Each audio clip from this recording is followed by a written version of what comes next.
ภูนใจมหาธาตุเจ้าและโดยสุเตบรมธาตุเจ้าเจ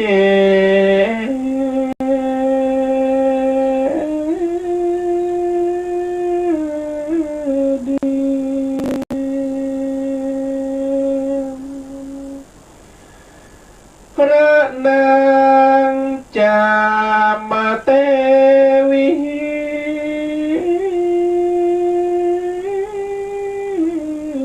โลกไว้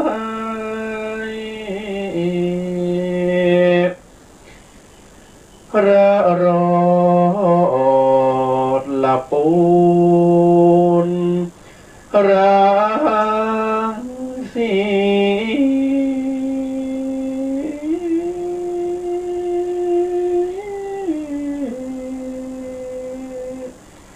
กวนกาละปูนเฮยยกมือ10 นิ้วต่างกิ้วเกษาอะหังวันตาสาธุปิมปาพุทธสารูปเจ้าขอกราบถวายความเคารพนอบนบปูชาธรรมยังพระไตรรัตนะผ่านแผ่วพระแก้วเจ้าตั้ง3 ประการขอถวายความเคารพยังพระมหาเถรานุเถระท่านเจ้าคณะพระสังฆาธิการภิกขุตนองค์เนนทุกรูปด้วยความนอบน้อมเคารพอย่างสูงยิ่งขอเจริญสุขเจริญปรสวัสดียามเจ้าอรุณสวัสดิ์บรรดาญาติโยมญาติธรรมกัลยาณมิตรศรัทธาสาธุชนคนเจ้าพุทธตีนจองห้องวัดปอขาวแม่ขาวทุกคนทุกท่านขอต้อนรับท่านทั้งหลายเข้าสู่รายการวาทะธรรมกำยองประจำเจ้าวันเสาร์ที่8 เดือน5หรือว่าเดือนพฤษภาคม2564รายการวาทะธรรมกำยองนี้ดำเนินรายการโดยลูกพระอาตมภาพพระสมุกฤตนิธิทัศน์หรือว่าตุปีเคเจ้าอาวาสวัดสะปุงน้อยอำเภอป่าซางเวงละปูนและพระประพันธ์วัดม่วงน้อยหรือว่าตุปีแดงเสนอศีลธรรมเสนอข้อคิดมอบกำลังใจให้กับบรรดาศรัทธาสาธุชนเฮาทุกคนทุกท่านที่รับฟังผ่านคลื่นสถานีวิทยุเปิดการการศึกษาพระพุทธศาสนาและวัฒนธรรม FM 104.50 เมกะเฮิรตซ์และหลายสถานีที่รับสัญญาณเสียงตามสายหอกระจายข่าวในหมู่บ้านและในวัดก็ดีตลอดจนถึงใน Facebook ไลฟ์สตรีมมิ่งของทางสถานีและของ Facebook ต่างๆที่ใดเกาะสัญญาณถ่ายทอดสดไปพี่น้องศรัทธาญาติโยมที่อยู่ในบ้านในจองห้องหอกำลังแหมกินก็ดีแหมกินแปลว่าปรุงอาหารทำกับข้าวทำอาหารประกอบอาหารที่กำลังจะกินข้าวเจ้าข้าวงายก็ดีที่กำลังจะไปกาดไปลีก็ตามที่กำลังจะไปสอดไปแอวตามบั่นจองฮอเฮิรนปีน้อง ก็ตามแต่ก่อนตีตันต่างหลายจะทำอะไรให้ฟังตู้เจ้าเสียก่อนเนอญาติโยมเนอหมุนวิทยุเปิด Facebook เปิด YouTube ตลอดจนถึงญาติโยมตีหับฟังในช่องทางของแอปพลิเคชันในมือถือติดดาวน์โหลดกันมาก็สามารถติดตามหับฟังได้อย่างต่อเนื่องญาติโยมสาธุชนต่างหลายดังติทราบไปดังติกล่าวไปทุกครั้งรายการนี้จะไม่มีการ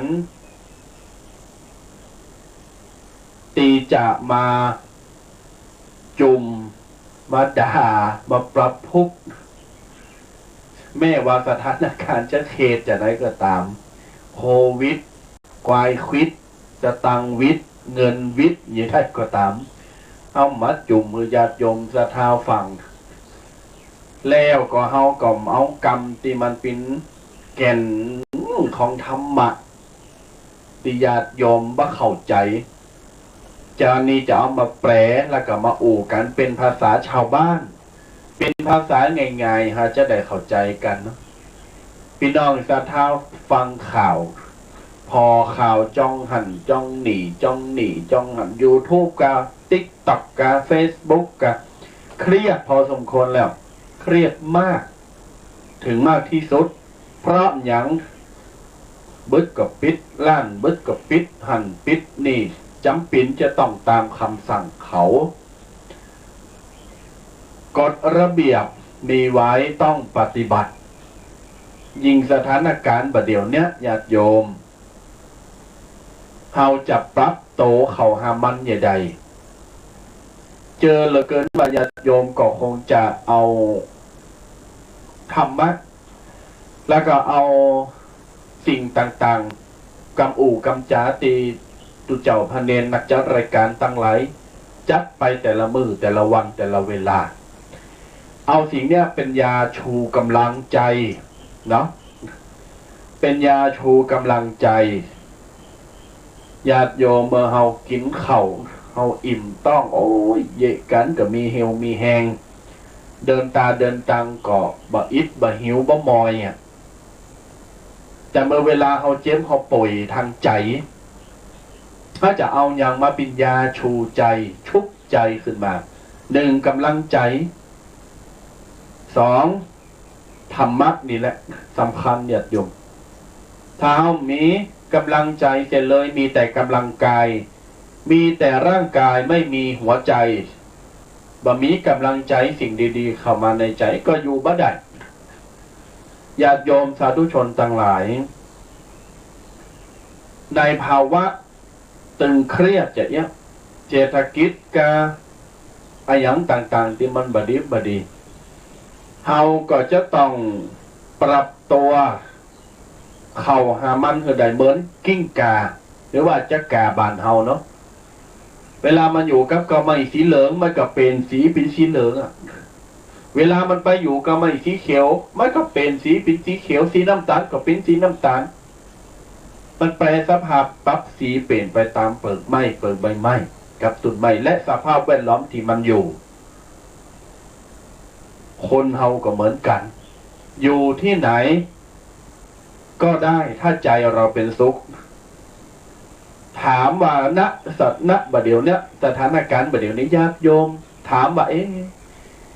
ก็จะหือเอาอย่างมาสุขจะหือเอาอย่างมากินเขาล่ำนำลุงปินไปไม่ได้กระตุกได้กะอยู่ที่เฮาลูกญาติโยมเครียดได้แต่อย่ามากญาติโยมครูบาอาจารย์บอกว่า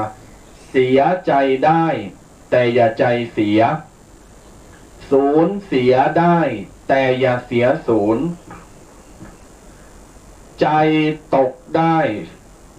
ตกใจได้แต่อย่าใจตกต่ำในใจได้แต่จิตใจอย่าต่ำตมนี่ญาติโยมเสียใจได้แต่คุณอย่าใจเสีย ถ้าจิตใจเฮาเสียพังทลายทันทีมาสามารถจะกอบกูกำลังใจจากไผได้แม่ก็ทางว่าพ่อแม่ลูกหลานของเฮาเองจะปันกำลังใจเป็น10 ล้าน20 ล้านเฮาก็จึงบ่ได้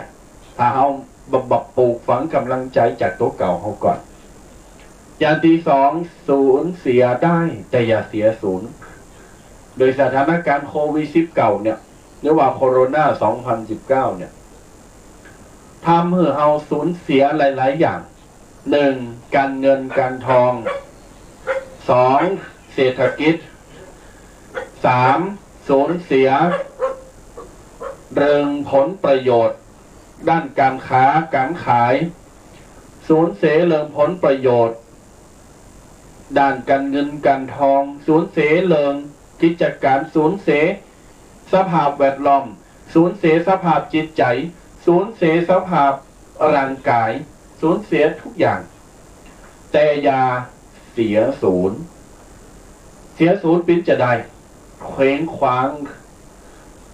คิดอะไรไม่ออกบอกอะไรไม่ถูกปลูกอะไรไม่เป็นเห็นอะไรก็เจ็บ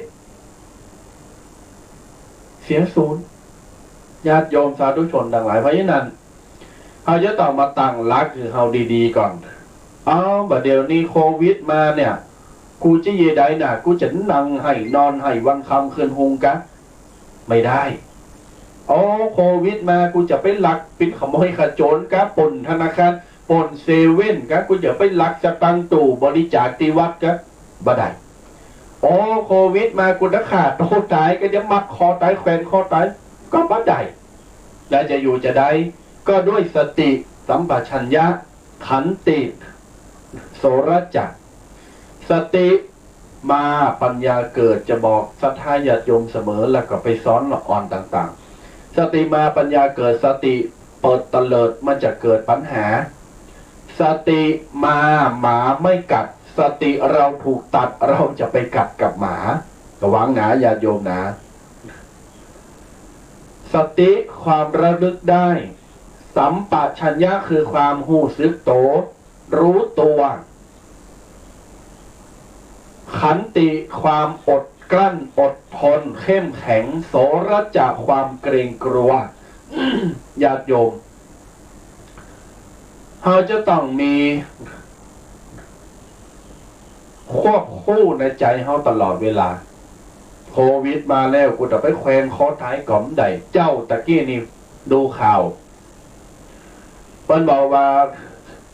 มี1 หมู่บ้านญาติโยมมันจะปิ้นทั้งข่าวดีและก็ข่าวร้ายในขณะเดียวกันเนาะข่าวดีคือ1 หมู่บ้านคนทั้งหมู่บ้านญาติโยมตึงบ้านเลยนะอันนี้ออกข่าวนะตึงบ้านเลยประมาณ200 กว่าหลังคาเรือนงดตีแล้วเปิ้นถูกหวย7227บอกว่าเปิ้นไปเอาหวยที่ไหนมาแต่มาข่าวบอกว่าของดีในบ้านเปิ้นปันหึเขาก็โลกันไปกันไปขอได้72ตึงบ้านปุดเท่าเจ้ามือจุนได้ปิดบ้านนี้เดี๋ยวนี้นี่คือข่าวร้ายคือไม่ได้เงินจากเจ้ามือ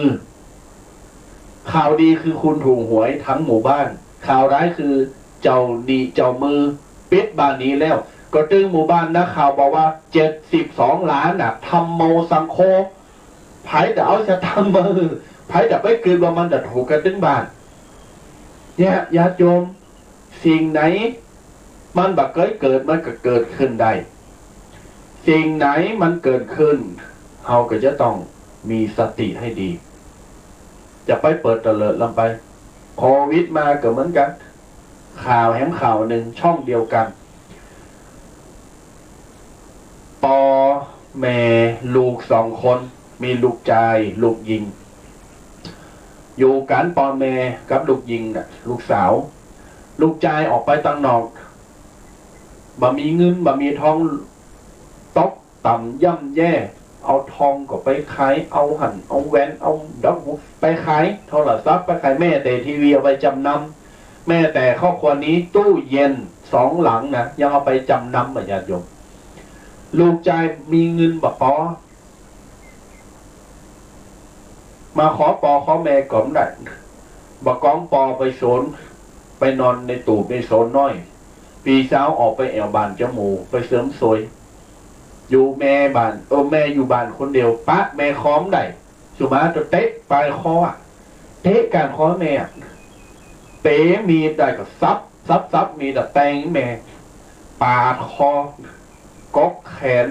สองข้างคณะติมันอันนี้นะคณะติมันปาดคอแม่นะมันยังบอกว่าแขนข้างใดที่มึงกำสตังเนี่ยกูจะปาดจะกกออกมา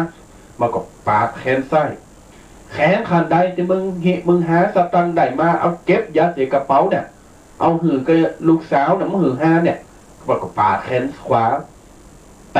งจนแม่ตายหยาดโยมเนี่ยโควิดเป็นเหตุสังเกตได้เพราะฉะนั้นแล้วเราจะต้องควบคุมอารมณ์ให้ดีจะต้องควบคุมสติเพราะว่ามันเกิดผลกระทบมดป้อนหือป้องกันโดยการสวมแมสก่อนออกจากบ้านพกเจลล้างมือเขาก็ทำตามที่เปิ้ลบอกเนาะทำตามที่เปิ้ลบอกคือทำตามกฎในหมู่บ้านห้ามออกจากหมู่บ้านเคหสถานในเวลานั้นเวลานี้ห้ามไปนั้นไปนี่เกิดกักโตเนอร์ก็ทำตามบ้างคนลึกข่าวหนึ่งตูไปเองลื่นน้ำลายไปก่อนเนาะลื่นน้ำลายไปก่อนรอแป๊บเดียวเขาฝอยอยู่ ข่าวหนึ่งญาติโยมบอกว่านักดนตรีนะแต่ก่อนเนี่ยมีอาชีพเป็นนักดนตรีทั้งบ้านทั้งครอบครัวเลยมีกันอยู่6 คนโพเมลูกใจ3ลูกยิง3ตึงมดเป็นนักดนตรีมดปอเป็นนักกีตาร์มือเบสมือของแม่เป็นนักกล้องลูกจักรปั่นเป็นนักดนตรีมดมีงานบักเกยขาดเลยมีเงินมีทองมีบ้านมีรถปุ๊บทกรวยมีชื่อเสียงปัจจุบันนี้โควิดมาเป็นเหตุสังเกตได้ขายเครื่องดนตรีควางมดรถมี3 กันขายรถควางไป2 กันหรือกัน1ใจเฉพาะครอบครัวเปลี่ยนอาชีพมาขายเครื่องดนตรีมดมีสักชิ้นแล้วนะเอาเงินเนี้ยมาตั้งรักซื้อทุเรียนเหมาทุเรียนจากสวนมาขายนี่ญาติโยมขนาดเปิ้นมีชื่อมีเสียงขนาดเปิ้นมีเงินมีทองขนาดเปิ้นลำเปิ้นลอยมาก่อนแล้วเปิ้นมาเจอวิกฤตการณ์เนี่ยเจอปัญหาขนาดเนี่ยเขายังไม่ย่อท้อเปิ้นยังแบบผูกคอตายยังขาโต๊ะตายเปิ้นก็ยังไปขาโผขาเมขาลูกเจ้าเราหลักเปิ้นยังมีสติ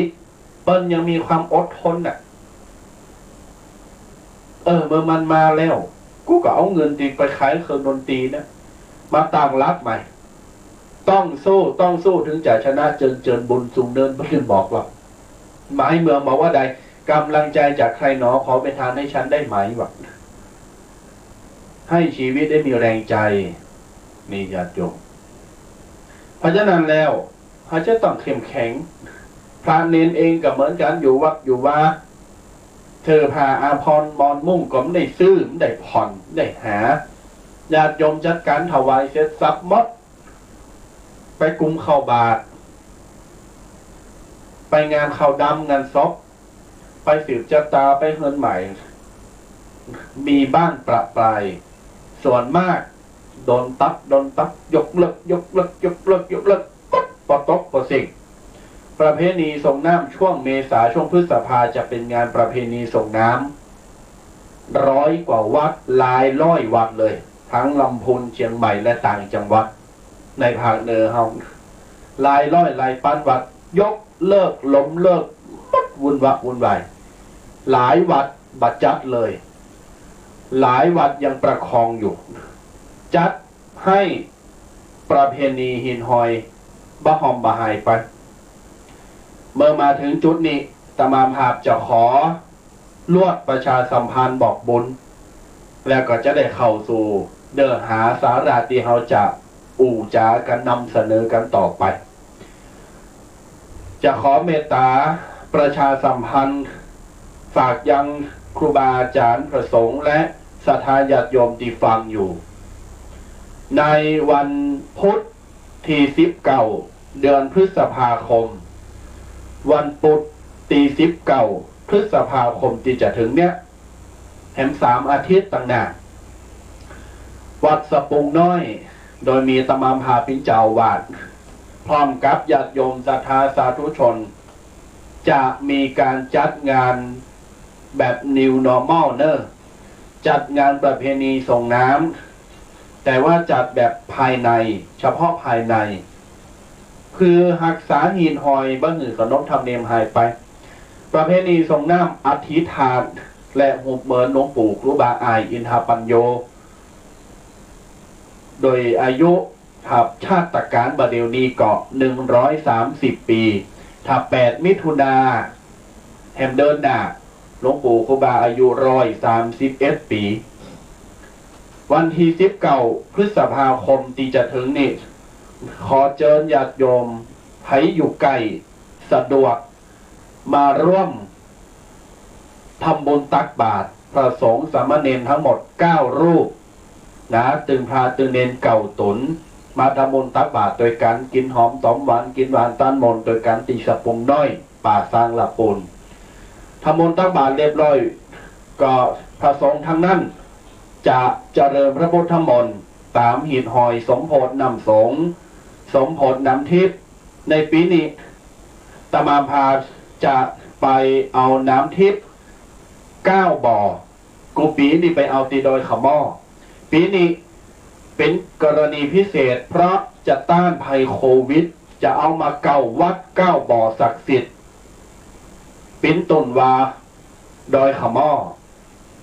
เป็นตุนวาวัดพระธาตุหริพุนชัยเป็นตุน9 บ่อ 9 วัดจะเอามาสงอธิษฐานและหุบเหมือนและก็จะถือศรัทธาเด็กปูจากันปีนี้ตั้งใจไปแถมวัน 2 วันเนี้ยจะปาตูแดงเขาไปเอาด้วยกันดังนั้นแล้วเจิญญาติโยมมาให้มาหอมมากินมาตานด้วยกันไผจะมาออกห้องตานก็ได้เนอะเปิดเป็นการหักษาหีดหอยขนมทำเนียมแต่จัดแบบ New Normal นะอันนี้ประชาสัมพันธ์แจ้งไว้ก่อนย้ำอยู่ตลอดเวลาว่ากันเอง New Normal มีระบบป้องกันอสม.เจ้าหน้าที่มีเครื่องวัดอุณหภูมิ2 เครื่องตีดนี่มีแอลกอฮอล์อยู่หน้าประตู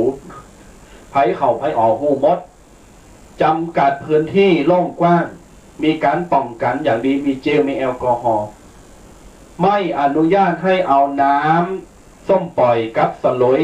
ส่วนตัวจากบ้านไม่อนุญาตให้เอามาเองต้องมาไผจะมารวมงานจะต้องมาปูจาน้ำส้มปล่อยกับสวยดอกไม้ตีวัดเท่านั้นเพราะป้องกันเชื้อโรคภายในสู่ภายนอกภายนอกสู่ภายในแต่อาหารที่จะใส่บาตรเก่าตนสามารถนำเอามาติบานได้อย่าลืมแม้เด็ดขาดถ้าใครจะมาร่วมดังนั้นขอเชิญญาติโยมมากินมนตาลหวานด้วยกันไผจะให้หอมสังฆทาน100 200 300 400 500 ปันแล้วแต่จำนวนจิตศรัทธาใครจะมาให้มาหอมก็แล้วแต่ดังนั้นแล้ววันที่19เป็นวันพุธเริ่มตั้งแต่6 โมงเช้านะญาติโยม6 โมงเช้าใครอยู่ไกลมานอนพี่ก็ได้เนอะฝากเนอะฝากตัวมานอนวัดมงน้อยพี่ก็ได้อาคารเปิดปันเลิกใครอยู่ไกลมีใจใครมาเห็นลูกเต่าเราล้านมาส่งหรือว่ามาเองก็มาได้เอาองค์ตามน้ำดื่มก็เอามาได้เอาอาหารการกินก็เอามาได้มหรสพทุกอย่างงดทุกประเภทเลยมีพิธีอย่างเดียวทุกปีเปิดโอกาสทุกปีนี้จะอาราธนาอธิษฐานคนหลวงปู่ขึ้นหอทรงน้ำในเวลา8 โมงเช้าจนถึงเที่ยงคืนแต่ปีนี้เป็นกรณีพิเศษโควิดเป็นเหตุสังเกตได้จะลงอาราธนาลงมาในเวลาตี 5เป็นต้นไป แล้วก็จะอาราธนาเก็บขึ้นในห้องตั้งบนอาคารกุฏิชั้นบนในเวลา1 ทุ่มนะ1 ทุ่มดังนั้นขยับเวลามาใครจะให้เจ้าหอมมีจิตศรัทธาร่วมทำบุญเดี๋ยวจะได้ฝากเบอร์โทรศัพท์ส่วนตัวของตุเจ้าของตมาภาพเจ้าอาวาสวัดสะพุงน้อยตุเคเนี่ยนะญาติโยมศรัทธาได้โทรศัพท์มารวมทำบุญโทรศัพท์มาสอบถามได้ไผจะโทรมาก่อนบึ้ดหนึ่งเนอะปุ๊บหลังจากจบรายการแล้วใต้รายการยังก็โทรมาเบอร์ส่วนตัวของตมาภาพญาติโยมจดเนอะฝากกันจดเนอะ06375611681อันนี้เป็นเบอร์ส่วนตัว06375611681เอาน้ำดื่มมาให้มาห้อมก็ได้เพราะว่ามันหนาแรงหนาห้อนมันดับกระหายคลายห้อนกันเอาไอติมเอายั้งก็มาก็ได้เนาะให้ห้อมกันได้ตามจิตศรัทธาเนอะญาติโยมเนอะเอาละคลายเฮ็ดลมมา30 นาทีดูแดงเอาตีนใส่แล้วขัดใจหรอกทิ้งขัดใจหรอกอ่ะเพราะฉะนั้นแล้วจะได้คือตูแดงต่างใจและเข้าสู่เนื้อหาวันนี้จะเอาอันยังต่างๆมานำเสนอครับพ่อแม่พี่น้องศรัทธาญาติโยมก็โปรดติดตามรับฟังตอนต่อไปนะครับ10 นิ้ววันตาก็กล่าวไว้ซาพระเถรานุเถระครูบาอาจารย์จุรุกจุตนที่กำลังสดับรับฟังอยู่ในขณะนี้และก็รับชมอยู่ในขณะนี้ขอเจริญสุขในธรรมจงบังเกิดมีแด่ท่านสาธุชนพุทธบริษัทจุกูจุคนมาพบปะเจอกันแห่มแล้วกูวันเสาร์ตามนัดศรัทธาญาติโยมทั้งหลายทุกๆวันเสาร์ตอนนี้ก็ตุเจ้าพระเนรนี่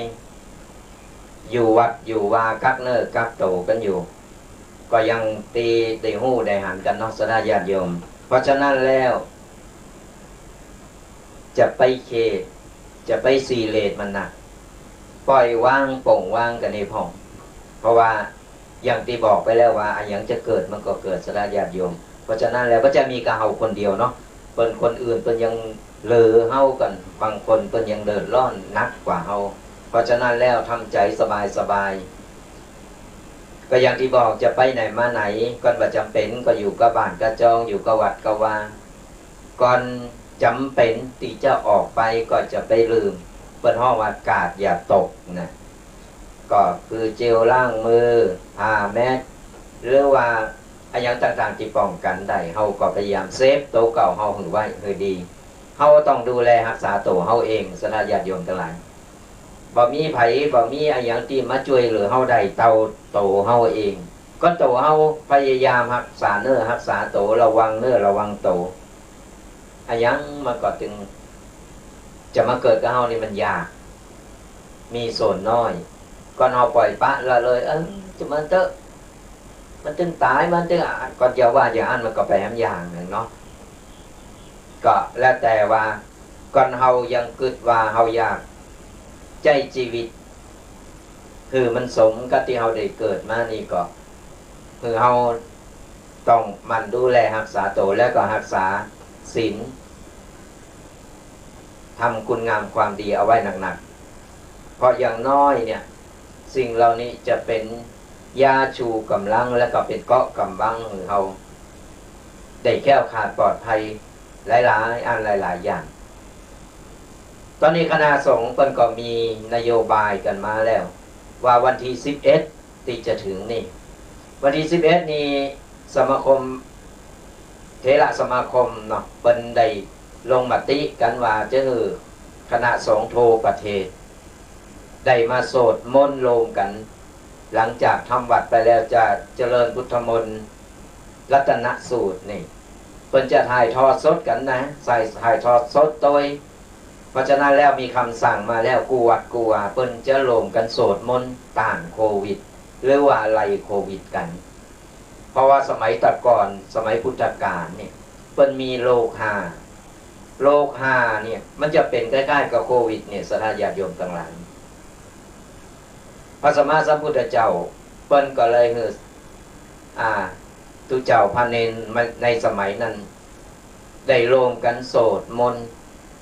เพื่อจะขับไล่ปัดเป่าสิ่งโจรร้ายหรือโรคร้ายต่างๆเพราะฉะนั้นแล้ววันที่11นี่ก่อนสดาญาติโยมหันเป็นไล่สดหรือว่าหันเป็นโสดมนต์กันที่ไหนหรือว่าอยู่ตีบ้านอยู่หน้าหิ้งพระก็โสดมนต์เจริญพุทธมนต์แผ่เมตตากันไปจะได้ช่วยกันจะไปรอกับตุเจ้าพระเนนจะไปรอกับวัคซีนจะไปรอกาหมอกับพยาบาลเขาต้องร่วมด้วยช่วยกันเนี่ยเขาต้องช่วยกันเนอะสดาญาติโยมวันที่11สักทุ่มหนึ่งประมาณทุ่มหนึ่งหรือว่า7 โมงกลางคืนนี่นะก็อาบน้ำแต่งโต๊ะเรียบร้อยเสร็จก่อนนั่งอยู่หน้าบ้านนั่งอยู่ไอ้หน้าหิ้งพระเจ้ากันหรือว่าในห้องพระตั้งอกตั้งใจก่อนไผ่มีโทรทัศน์หรือว่าไผ่มีโทรศัพท์ตีกดไลค์กดแชร์หรือว่าเปิดไอช่องทางต่างๆพอได้หรือตั้งวิทยุก็สามารถฟังหรือว่าเปิดพอได้แล้วก็โสดโต้ยเปิดไปก่อนโสดบ่ได้ก็นั่งเจริญสติสมาธิกันเนี่ยแผ่เมตตากันมันจะได้ช่วยเหลือกันไปเนาะสดาญาติโยมเพราะอย่างน้อยก็เป็นขวัญกำลังใจกันในวันที่11ที่จะถึงนี้ก็จะไปลืมกันเด้อคณะสงฆ์เป็นลงมติกันมาแล้วแล้วตอนนี้เป็นมีคำสั่งกันมาเรียบร้อยแล้วจะได้เจริญพุทธมนต์พร้อมกันโทประเทศก็ฝากกันเอาไว้ตัวอย่างที่บอกแล้วว่าช่วงนี้มันต้องระมัดระวังสมัยก่อนเปิ้นมีสโลแกนนะสดาญาติโยมเปิ้นว่าสมัยก่อนนี่เปิ้นว่ารวมกันเราอยู่แยกหมู่เราตายแต่ประเดี๋ยวนี้แยกกันเราอยู่รวมหมู่เราตายเนี่ยอันอย่างมันก็เกิดขึ้นได้มันเปลี่ยนแปลงกันไปหมดสมัยก่อนเปิ้นว่าใส่หน้ากากเข้าหากันเป็นคนที่คบบ่ได้แต่ประเดี๋ยวนี้ถ้าไผบ่ใส่หน้ากากบ่มีไผคบเนี่ยก็ลองบ่ใส่หน้ากากไปต่อเหมือนฝรั่งเตียนเชียงใหม่ออกข่าวตะวานี่บ่ใส่หน้ากากเข้าไปเปิ้นไล่ติดออกเปิ้นไล่ติดโหนี่บ่ยอมใส่หน้ากากเตียวเข้าไปในกาดเป็นคนแปลกเปิ้นไล่ติดโหออกจากสุดท้ายมาสืบไปสืบมาใบพาสปอร์ตใบอย่างก็ขาดโดนทั้ง2-3 กระทงนี่แหละเพราะฉะนั้นแล้วออกไปไหนมาไหนต้องใส่หน้ากากกรรมโบราณเปิ้นว่าถ้านอนอยู่บ้านเฉยๆเปิ้นว่าเป็นคนขี่ข้านสันหลังยาวแต่ประเดี๋ยวนี้เปิ้นเป็นสโลแกนใหม่แล้วเปิ้นว่านอนอยู่บ้านเฉยๆเตากับช่วยชาตินะนอนช่วยชาติ เนี่ยศรัทธาญาติโยมทั้งหลายอันอย่างมันก็เปลี่ยนแปลงอันอย่างมันก็เกิดขึ้นได้เพราะฉะนั้นแล้วเฮาต้องระวังระวังโตเฮาดีที่สุดแล้ววันนี้ตูปีเคเพิ่งก็ได้เกินไปหลายเรื่องหลายเล่านะโจโลมาปุ๊บมันใส่โลเฮาพอแกกืนน้ำลายเมื่อใดมันจะถึงคิวเฮ็ด เพราะว่าโควิดเป็นเหตุสังเกตได้ แล้ววันนี้จะเอาอย่างมามามาตักมาตายกันเดี๋ยวเขาก็จะได้มามาท่องกันเนาะสดาญาติโยมเดี๋ยวท้ายรายการไผมีอันอย่างมีปัญหาอย่างหรือว่าอยากปรึกษาอย่างก็เดียวได้รายการในช่วงเกินชั่วโมงท้ายรายการนี้เขาก็จะเปิดสายหน้าไมค์เกมกำเกมกำถามกันเอาไว้แล้วเขาก็จะได้มาตอบมามามันเป็นการตักตายกันไม่ต้องโกโควิดเนอะเขากันอย่างนี้นะมันต้องโกโควิดมันถึงมารอตามสายไปปลอดภัยแน่นอนดูกับตุเจ้าถ้าโควิดมาก็ตุเจ้าปิ้นก่อนนะประเด็นนี้นะญาติโยมอย่างที่บอกไปเนี่ยเมื่อยุคสมัยมันเปลี่ยนไปเนาะจิตใจคนก็เปลี่ยนแปลงตามยุคโลกาภิวัตน์ยุคตีเฮาจะเตียวไปแฮมซิป20 กิโลเนี่ยมีละยุคตีเฮาจะเตียวลูกกาดบ่มีละลูกบ้านไปกาดส่วนมากก็ขนาดไปนี่กับนี่300 เมตรก็ยังปั่นรถถีบวิ่งล่าตามล่าคนเท่านะบ้านยุนาวัดปั่นรถถีบเข้ามาวัดดับได้3 ก่าวดับได้3 กรรมญาติโยมทุกสิ่งทุกอย่างมันเปลี่ยนแปลงไป ลำพังจะเอามาอู่เฉพาะโควิดโควอกหมดเนี่ยสุมาเถอะนักข่าวในทีวีผู้นำเสนอข่าวหรือว่าอะไรอย่างต่างๆญาติโยมก็เสพข่าวกันจนปวดหัวแล้วลาตามหลับประดับบินพีบ่าแล้วตัวเฮ้ยอีกแบบวันนี้ก็เลยจะเอาเลิงตีครูบาอาจารย์อันมีครูบาเจ้าสินธรรมเพราะว่าครูบาศรีวิจัยประเด็นตัดเด็กตายไว้เปิ้นบอกว่าหลายปีดีดักมาละที่ครูบาเจ้าเด็ดตังเด็ดตายก็คือกรรมบักเก่าแดงวันนี้เขาจะเอากรรมบักเก่ามาฟื้นมาอู่กับพี่น้องศรัทธาลูกหลานที่เป็นเยาวรุ่นกรรมใหม่เป็นห้องไม่ใช่เยาวชนนะไพ่ว่าเยาวชนนี่ตกรุ่นนะจ๊ะเป็นว่าเยาวรุ่นแล้วนะอย่ายอมภาษาเมืองทิพย์นี่เป็นว่าคนเมืองทิพย์เขาเป๊ะอยู่แล้วด้านน้องนะอีดูอย่ายอมดังนั้นแล้ววันนี้ก็เอากรรมบักเก่าบัดเดี๋ยวนี้เอามาเล่าสู่กันฟังพี่เบิร์ดธงชัยเล่าสู่กันฟังเอามาครับอย่ายอมเด็กคลายเครียดเด็กกึดมโนภาพไปตามไปต่อยว่ามันเตะกำเต้เฮ้ยครูบาอาจารย์ญาติโยมติปัญจักวิทยุแม่ก็ทางดูเจ้าพาเนนเปิ้นก็ได้อู่กันไปหลายรอบละเจอแล้วเกินว่าเปิ้นเคยอู่ละแต่จะเอามาอู่มาฟื้นกรรมบักเก่าคือกับคนเฒ่าคนแก่ศรัทธาญาติโยมฟังบ้างงอมบางเงาอย่างกรรมเปิ้นว่าของบักกินมันหู้เนาของบ่อู่บ้านเรามันก็จังลืมกันอันใดมันเท่าบัดสีบัดฟื้นหามันจึงจะลืมไปแต่มันมีแฮมกรรมหนึ่งตัวแดงเปิ้นบอกว่าฟื้นกรรมเก่ามันจังพีทโหกันแต่ว่าอันนี้เขาจะไปฟื้นอดีตของคนนั้นคนนี้มาเอากรรมสอนบักเก่าปิกฟื้นมาคือกับพี่น้องศรัทธาเจ้าเนอเฮาล้านนาบ้านเฮาว่าครูบาเจ้าศีลธรรมเนี่ยครูบาศรีวิจัยเนี่ยเปิ้นได้อู่ได้บอกได้สอนอย่างไว้พองเข้ามาอู่กันครูบาเปิ้นบอกว่าวัดจะมองจะห่างหนตั้งจะเรียนโฮงเฮนจะดีคนบ่มีจะได้กินข้าวคุณเท่าใส่เขียวขาวแม่ห่างนางสาวจะนุ่งเตี่ยวป่าเฮลโมนเมินปอยภูดอยจับล้านคนขี่ข้านจะได้กินดีคนบ่ดีหนีไปนอนสาบตูกาติ๋มบ้านติ๋มเมืองน้ำเมืองเอาน้ำแม่โง่ควายบ่แผ่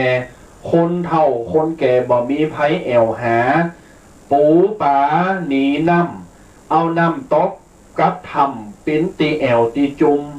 คนจักจุมนมกันปิ้นกลุ่มปิ้นก่อนบ้านเมืองจะเดินจะห้อนละอ่อนซ้อนบ่ฟังกรรมคนจิตใจดำตัง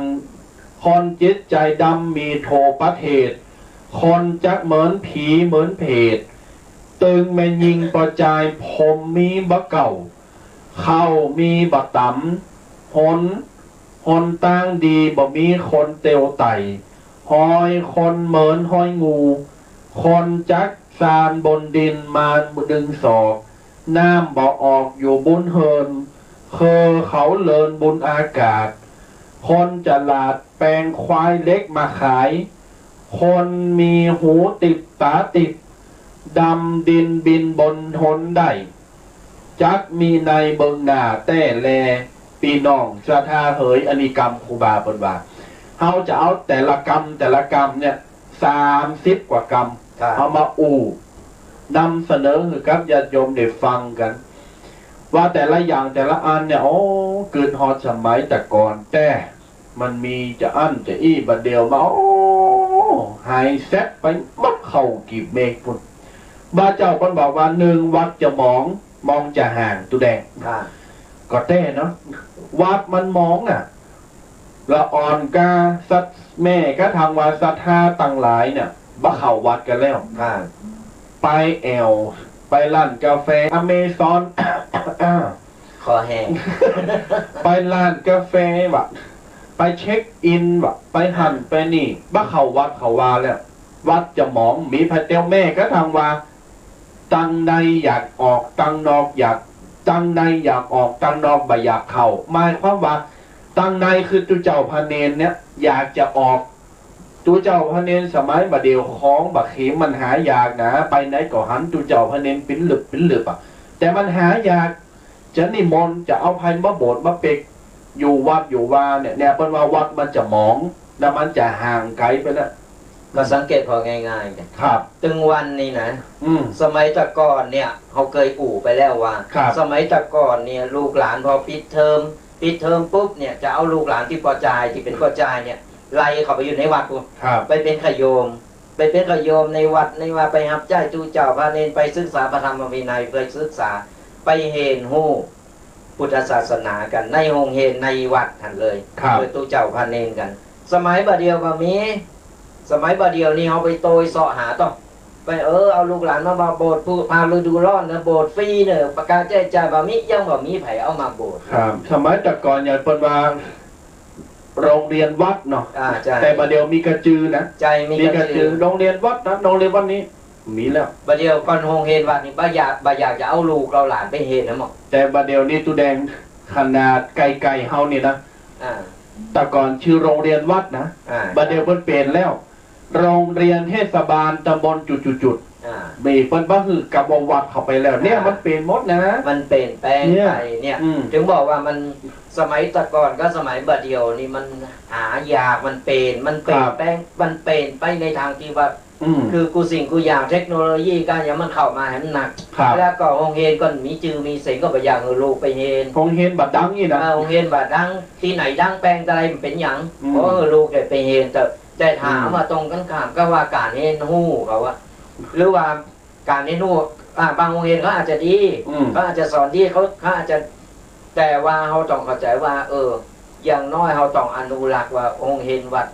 แต่อ่อนแต่ออกเฮาได้เห็นพ่อแม่ปู่ย่าตายายเฮาได้เห็นมาเอาได้นี่มารับลูกหลานมาปุ๊บโกลูกบัชราโกลูกจานนี้เอาไปเห็นต่างในต่างบ้านต่างจ้องแล้วก็สิ้นเปิดเงินทองไปแหมจัดหนักแล้วก็ลืมโรงเรียนวัดลืมวาที่อยู่ตึงวันนี้กลายเป็นว่าประเดี๋ยวนี้ต้องปล่อยเป็นโรงเรียนล่างโรงเรียนนักเรียนแบบงบประมาณมันจะสิ้นเปลืองยุบโรงเรียนไปก็เลยเอาไปโลมไปเปาะไปโลมกันเอาไปเอามาโรงเรียนวัดนี้ไม่เคยมีแล้วเพราะฉะนั้นแล้วเนี่ยสถานญาติโยมต่างหลายอย่างน้อยเนี่ยเฮาเฮนคือเราอ่อนได้เฮนในโรงเรียนในพื้นบ้านของเฮาเนี่ยเป็นพื้นฐานให้ก่อนมาเป็นพื้นฐานเพราะว่าเราอ่อนจะได้เฮนหู้สารทุกสุขดิบของในบ้านของเฮาเฮนหู้พื้นถิ่นกำเนิดของเฮาคือเขาได้เฮนหู้นี่เรียบร้อยเสร็จปุ๊บเนี่ยเฮาก็ส่งเขาต่อในเมื่อเขาจะไปสายไหนเขาถนัดแบบไหนอย่างใดเขาก็ค่อยส่งไปเฮนบัจจัยโจโลมาบอกโอ้ยจะไปเฮนก็อันลูกคนตุกคนจนรวยเฮนก็คนนั้นคนนี้บ่าวไปเปาะอย่างนั้นอย่างนี้เอาไปเฮนที่โรงเฮนที่มีจือมีเสียงเอาไปฝ่าเปิ้นไหว้คุณเนี่ยสถานญาติโยมต่างหลายมันก็เลยลืมเราอ่อนพอใหญ่มาเราอ่อนก็เลยบ่ฮู้ว่าพื้นฐานถิ่นฐานโตเก่าบ่ฮู้จักตุกมาแต่น้อยเนี่ยเปิ้นว่าผู้ซื่อๆคือบ่ฮู้จักตุกจะบ่ฮู้จักดินบ่ฮู้จักอย่างต่างๆนานาเฮนฮู้ในพื้นถิ่นกำเนิดของเฮาพอโจโลไปส่งไปเฮนในที่ดีกายเพื่อเอาไปมาใหญ่ขึ้นมากลายเป็นลูกเทวดาเยกับเข่ากับป่าบ้าจางบ่ฮู้จักปู่ย่าตายายบ่ฮู้จักวัดวาอารามไปต่างหน้าเอาเทคโนโลยีต่างๆนี่เอาสื่อต่างๆเข้ามาไปเห็นฮู้เลยกลายเป็นว่าเป็นผู้ดีไปเป็นลูกเทวดาไปครับเพราะฉะนั้นแล้วเนี่ยเขาต้องอย่างน้อยเราอ่อนถึงมันเห็นฮู้พื้นฐานของเขาก่อนเอาในบ้านเขาก่อนอนุรักษ์กว่าไว้ก่อนโรงเรียนโดนยุบหมดครับหลายตีหลายตั้งประเดี๋ยวนี้นะในแต่ละตำบลไปเห็นหันแล้วโอ้สเตอร์นี่เป็นดีอินดูโรงเรียนนี่มองสอบตอบกลายเป็นโรงเรียนล่างไปเห็นขนาดว่าตามสุดเนาะในตำบลมองหน่อยเขาเนี่ยจากที่มี4โรงเรียนครับประเดี๋ยวนี้ยุบไปเหลือ2แม้มาบางโรงเรียนมาป๊อกกันอย่าไปก็มาเดี๋ยวเจอมาปุ๊บก็ต้องไปที่อื่นไงประเดี๋ยวนี้จบไปจะมาประเดี๋ยวนี้จากครูสอบถามครูก็นะครับ2เฮนเนี่ยเราอ่อนเลิศน้อยกว่ากูปีประเดี๋ยวนี้พร้อมหยังขนาดรุ่นที่แล้วตัวแดงป.6มีกี่คนนัมเบอร์ 1ยืน1 ป.6 ถึงห้องมีคนเดียวอ่ะกัดอกนอกจากนักตะกอนมี13คนเขาถามว่าโอ้เปิดไปเฮนในมดเขาย้ายไปเฮนโรงเฮนในเมืองข้าพระอาจารย์นี่วะเหลือคนเดียวป๊อกล็อกอ๋อกัดอกเนี่ยญาติโยมพ่อแม่สมัยบัดเดียวขาดทุนไม่ว่าให้กูได้หน้าไว้ก่อนลูกหลานเขาโรงเฮนอินเตอร์ใหญ่ๆลูกสุมาเติมได้บูลลี่ไม่ได้ดูถูกนะลูกจะฉลาดจันวัดไม่ได้อยู่ที่ครูไม่ได้อยู่ที่ชื่อเสียงโรงเรียนแต่อยู่ที่สติปัญญาโตเก่าอยู่ที่จิตใต้สำนึกและการเห็นหู้ส่วนตัวและอยู่ที่ความสนใจในการเห็นบางคนหวังปึงว่าไปโรงเรียนตีมีจือมีเสียงแปลงลอยระดับจังหวัดลูกกูจะได้ฉลาดจะได้เป็นด็อกเตอร์สุมาเตอร์พอข่าวเขาหรือว่าพอตามบ้านเมืองบะเดียวละอ่อนที่พ่อแม่ลอยอ่ะนิสัยบดีกับจะหนักนิสัยบดีจะร้ายนะไม่ได้อยู่ที่โรงเรียนอยู่ที่ตัวของเขาเองดังนั้นเขาจะไปหือมันเลยมันละใจครับเพราะอย่างน้อยเนี่ยโรงเรียนบ้านเฮามันก็ยังไก่ชิดกวัดกวาอย่างน้อยเราอ่อนเนี่ยมันก็จะได้เห็นหู้จะได้ศึกษาไปเรื่องต่างโลกต่างธรรมยิงอย่างที่บอกว่าบดเดียวเนี่ยตู้เจ้าพระเนรยิงหายาจะได้ก็ไหนบอกหันตู้เจ้าเต้หัวลุกหายาจะได้สังเกตสนาญาติโยมสังเกตพอจะวัดวาอารามสนาญาติโยมหอมสตังกันบอกบุญหันบอกบุญนี่แล้วมาสร้างวัดสร้างวาสร้างศาสนาต่างๆแล้วสร้างมาโอ้ยเต็มวัดเต็มว่าวัดก็กว้างมีตู้เจ้าอยู่ตนเดียวพอแล้วมันหนาอาณาสนาญาติโยมมดไปกี่ล้านมดไปกี่สิบล้านกว่าจะสร้างวัดสร้างวาขึ้นมาได้ก็เงินสนาญาติโยมกันแต่พอเอาไปเอามาไปถามตู้เจ้าวัดนี้มีกี่ตนมีตนเดียวมีตู้เจ้าแก่ๆตนหนึ่งไปทั้งวัดก็มีอยู่ตนเดียวเนี่ยแล้วตีเหลือนะของกูนกกาแก่ทุกคนนกกาแก่วะหมาวะแมววะเต็มว่าแต่ว่ามีตู้เจ้าอยู่ตนเดียวครับเนี่ยพอเหมือนสมัยตะก่อนตู้เจ้าบ้านเนนี่ลุกขยมตัวกดลุกเวลาไปกลุ่มบาทนี่ตีกล้องมองนี่ขยมตัวกดนี่โอ้เป็นโมนเดี๋ยวก็ตัวกุลลุกกะหมาไหลเห่าตู้เจ้ามันทันเป็นของแปลกนี่เนี่ยสนาญาติโยมช่วยกันอนุรักษ์เอาไว้ก่อนอันเนี่ยเพื่อตู้เจ้าล่ะกำลังตู้เจ้าอยู่ไปอยู่มาอยู่ไม่ได้อยู่ไม่ได้ก็มีสนาญาติโยมมาหามาแอวมางอมนี้งอมกับไปที่อื่นนี่กลายเป็นวัดล่างเห็นกลายเป็นวัดล่างจบข่าวกลายเป็นวัดล่างวัดลาเดียวมีจาดหนักเนี่ยเพราะฉะนั้นแล้วช่วยกันเนอะสนาญาติโยมมีการสนาญาติโยมต่างๆที่จะช่วยกันอนุรักษ์ขับเคลื่อนพระพุทธศาสนาขับเคลื่อนวัดวาอารามของเฮาไปตัวไม่ใช่ว่ารอกันตุกเจ้าบางบ้านวัดเปิ้นแห่งวัดเปิ้นหมองเสาบ่มีตุเจ้าพระเนนไปไหลเสาะนิมนต์ตุเจ้าพระเนนมาอยู่เป็น10 บาทชาววัดบ่มีไผมาเนี่ยของบ่เข็มแต่มันหายากนะมันหายากมันอย่างเฮ็ดถอบนะกะบางคนโบสถ์เนี่ยประเดี๋ยวนี้นะคนไปโบสถ์นักคนไปโบสถ์3 วัน7 วันซิกแล้วจะฟังไปเยอะกันเป็นลางานได้เจ้าอันลางานได้เจ้าอีอย่างที่ผ่านมาได้โบสถ์ภาคฤดูร้อนโอ้ยไปสอบหลากำลาไปสอบหันตู้เจ้าเตลเข้าไปนี่จิลูกที่เป็นปัจจัยจิโผหนีเข้าไปซ่อนอยู่ในห้องนอนถามเยอะไปนะมันมาอยู่ไปตั้งใดกันหมดบ่โหอย่างหลากำลาไปขังไว้ในห้องโกตู้เจ้าไปรูเอามาโบสถ์เนี่ยสนายญาติโยมมันเป็นอย่างอี้เพราะว่ามันหาคนที่มาโบสถ์อยู่ยาวเนี่ยมันยากครับก่อนเป็นอยู่ยาวใดเขาก็ต้องช่วยกันสนับสนุนว่าใจหันเป็นอยู่ยาวอยู่มันเป็นต่างอกต่างใจที่จะอยู่ไปคุยไปมั้งไปคุยเป็นอยู่ว่าได้มั้งไปอย่ามันจะหือได้ดังใจตัวเก่ามันก็เป็นไปได้ครับคือมันจะหือจับคนเดียวจะหือจับหูจับตาจับใจให้คนตึงหมู่บ้านมันก็เป็นไปบ่ได้มันก็มีพิษพองถูกพองกำเปิดว่าจับใจแห้งมันแน่นใจกาจับใจครูบามปืนใจผ่านหน่อยอย่างเงี้ยเนี่ยมันต้องอารมณ์อร่อยกันไปคนเฮาบางครั้งเนี่ยมันก็ต้องผิดพลาดกันผิดพลาดเขาก็ตักเตือนกันได้ว่าใจว่าใดดังใจฉันอย่างนั้นฉันเดียวโอ้ต่างๆนานาอย่างเป็นปัญหากันตึงวันแล้วตู้เจ้ามันก็ประหยัดอยู่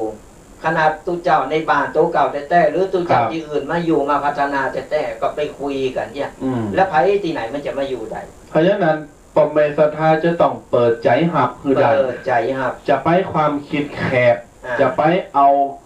โลกให้หมุนตัวเราต้องเฮาหมุนตัวโลกเขาจะหมุนตัวโลกเขาจะต้องเกิดว่าเขาไม่ได้อยู่ในโลกคนเดียวเขาไม่ใจรักคนเดียวเขาล็อกเขาฉลาดมองอีโอ้มีคนล็อกมีคนฉลาดเลยเขาแหมบางคนนี่กึดกาเอากูเคยทำมันนั้นมาแล้วกูมีประสบการณ์แล้วจะอะไรอันนั้นมันเดิมๆอันนั้นมันผ่านมาแล้วญาติโยมจะเอามาตัดสินบัดเดียวหรือว่าปัจจุบันบ่ได้เพราะฉะนั้นต้องจอยกันถึงแม้ว่า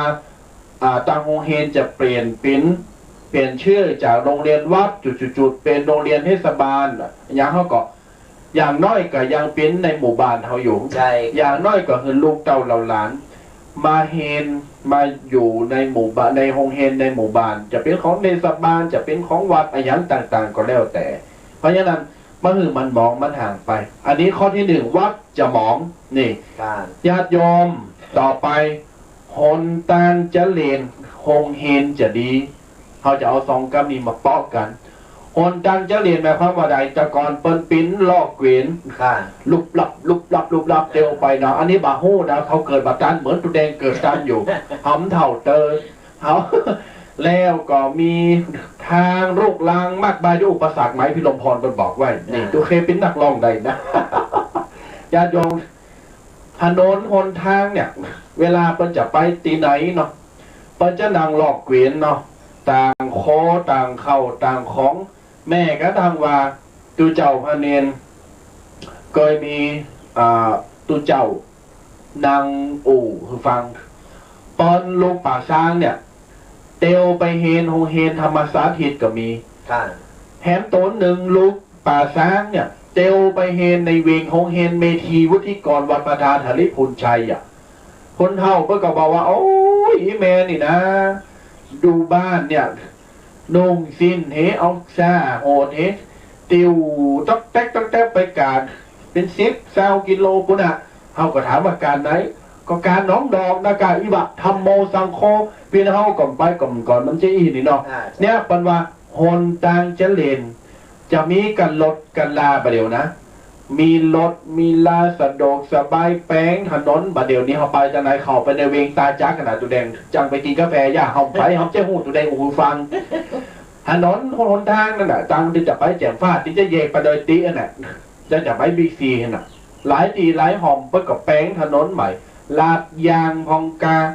แป้งสะพานลอยกาแป้งถึงมันกว้าง8 เลน10 เลน20 เลนแถมหน่อยไปจะแป้งรีบไว้ตามถนนไผจะไปหาก็กดรีเฟลขึ้นไปไผจะไปไหนก็กดรีเฟลเข้าไปเนี่ยอย่าโยมแม่ก็ทางตังบนตัวแดงบ้าใจมีการนกกระธรรมชาตินะมีนกโฮเล็กก็มีแล้วเครื่องบินน่ะอย่าโยมไผมันเกิดขึ้นไปคืนเฮเนอร์เดี๋ยวอู่กับตัวแดงพูดเลิงนะตัวแดงนี่คืนมาแล้วนะเน็ตนะคนเฒ่านี่นะนี่เปิ้นว่าสมัยแต่ก่อนนี่เปิ้นไอสมัยจะก้อนดังเดิมเนี่ยเป็นไปไหนห่อเหินเดินอากาศได้สมัยประเดี๋ยวก็ห่อเหินเดินอากาศห่ออย่างไรนะขึ้นไปนั่งเครื่องบินไปจองโต๊ะเนี่ยอันนั้นมันห่อมันแปลงว่านั่นแหละห่อนี่แปลงนะไปจองโต๊ะนั่งสบายเลยแม่ก็ทำตากำเดียวไปถึงเลยแม่ก็ทำว่ารถสุดแต่รถไฟเฮาย่ำเกยหนังนะศรัทธาไปว่าเนอะเฮาบัดนอกนะรถไฟนี่เฮาโก้รถเครื่องบินก็นะเฮาถึงกะจึกจักจะถึงก็ตายไม่ถึงก็ตายนะเฮาโก้เขาเสียงรถไฟเนี่ยเขาก็แต่เขาชอบหอรถไฟนะเพราะฉะนั้นแล้วมันมีความสะดวกสบายเกิดขึ้นหนตั้งจะเป้งลิงไปเลยปูต้นนอนในวัดรถแต่ก่อนมีนี่เนาะมีกระขี่ฝนมุ่งเนี่ยพน้อยการลิ้นลูกแก้วกันโดดย่างกันเนี่ยเขาเคยอยู่แต่ก่อนปีนี้ก็ยังมีอยู่เป็นเล่นมาเก็บน่ะแล้วก็แต่งเกิบกอบแก็บน่ะนะเอากะลามเป้านั่นนะครับแล้วก็สมัยก่อนโทรศัพท์ก็มีนะก็ได้เล่นก่อนเป็นอย่างเอากระป๋องนมนี่นะกระป๋องนมกระป๋องนมต่อสายนะครับต่อสายอยู่คุณทางหนึ่งอยู่เพคางแล้วก็อู่กันนะโลแต่ประเดี๋ยวโทรศัพท์ก็มีประเทศแบบสมัยก่อนไงแม่นเนาะเขากับบาลานสมัยแล้วไอ้นั่นมันเปลี่ยนไปแม่ก็ทางถนนหนทางหยัดยมนี่ต่อไปโฮงเฮนจะดีค คนบ่มีจะได้กินข้าวแปลว่าอย่างแปลว่าอีโฮงเฮนจะดีกับหมายความว่าคนเฮาจะมีปัญญากันหนักขึ้นโฮงเฮนที่อยู่ในเมืองในเวงในโฮขอบนอกเวงอย่างต่างๆเนี่ยจะมีระดับขึ้นมาจะมีละอ่อนจะมีคนไปทำไปเฮนกันหนักพอสมควรบ่มีไผใครอยู่บ้านอยู่จองพ่อแม่จะเอาลูกเต่าเหล่าล้านไว้บ้านไว้จองบ่ได้ละจะเอาลูกหลานไปฝากไปยัดไว้ปันหน้าที่หือครูไปเลยนี่โฮงเฮนจะดีต่อไปคนบ่มีจะได้กินข้าวญาติโยมกรรมนี้สมัยนี้เฮาหาเลยโควิดยุคโควิดคนบ่มีจะได้กินข้าวไผตีบ่มีเนี่ยอย่างยุคบัดเดี๋ยวเนี้ยปนกับไปจวยเหลือเอาไข่เอานมเอาน้ำเอาหั่นเอานี่ออกไปจวยเหลือไปเยียวยาแม่ก็ทางว่ามีเงินมีทองก็เอาไปจวยไปเปิดตีจะได้ประทังชีวิตน้ำใจไงอันนี้คนบ่มีจะได้กินข้าวเฮาจะอู่ยอบ่อู่ยาวแล้วมันมี30 ปลายเฮาจะมาเฮาใช้หน้าไม้แฮมตัวแดงจะขายเฮ็ดลุมแฮมวันนี้เฮามี2เฮ็ดตัวแดงเฮ็ดลุมตัวเคจะขายเฮ็ดถอบ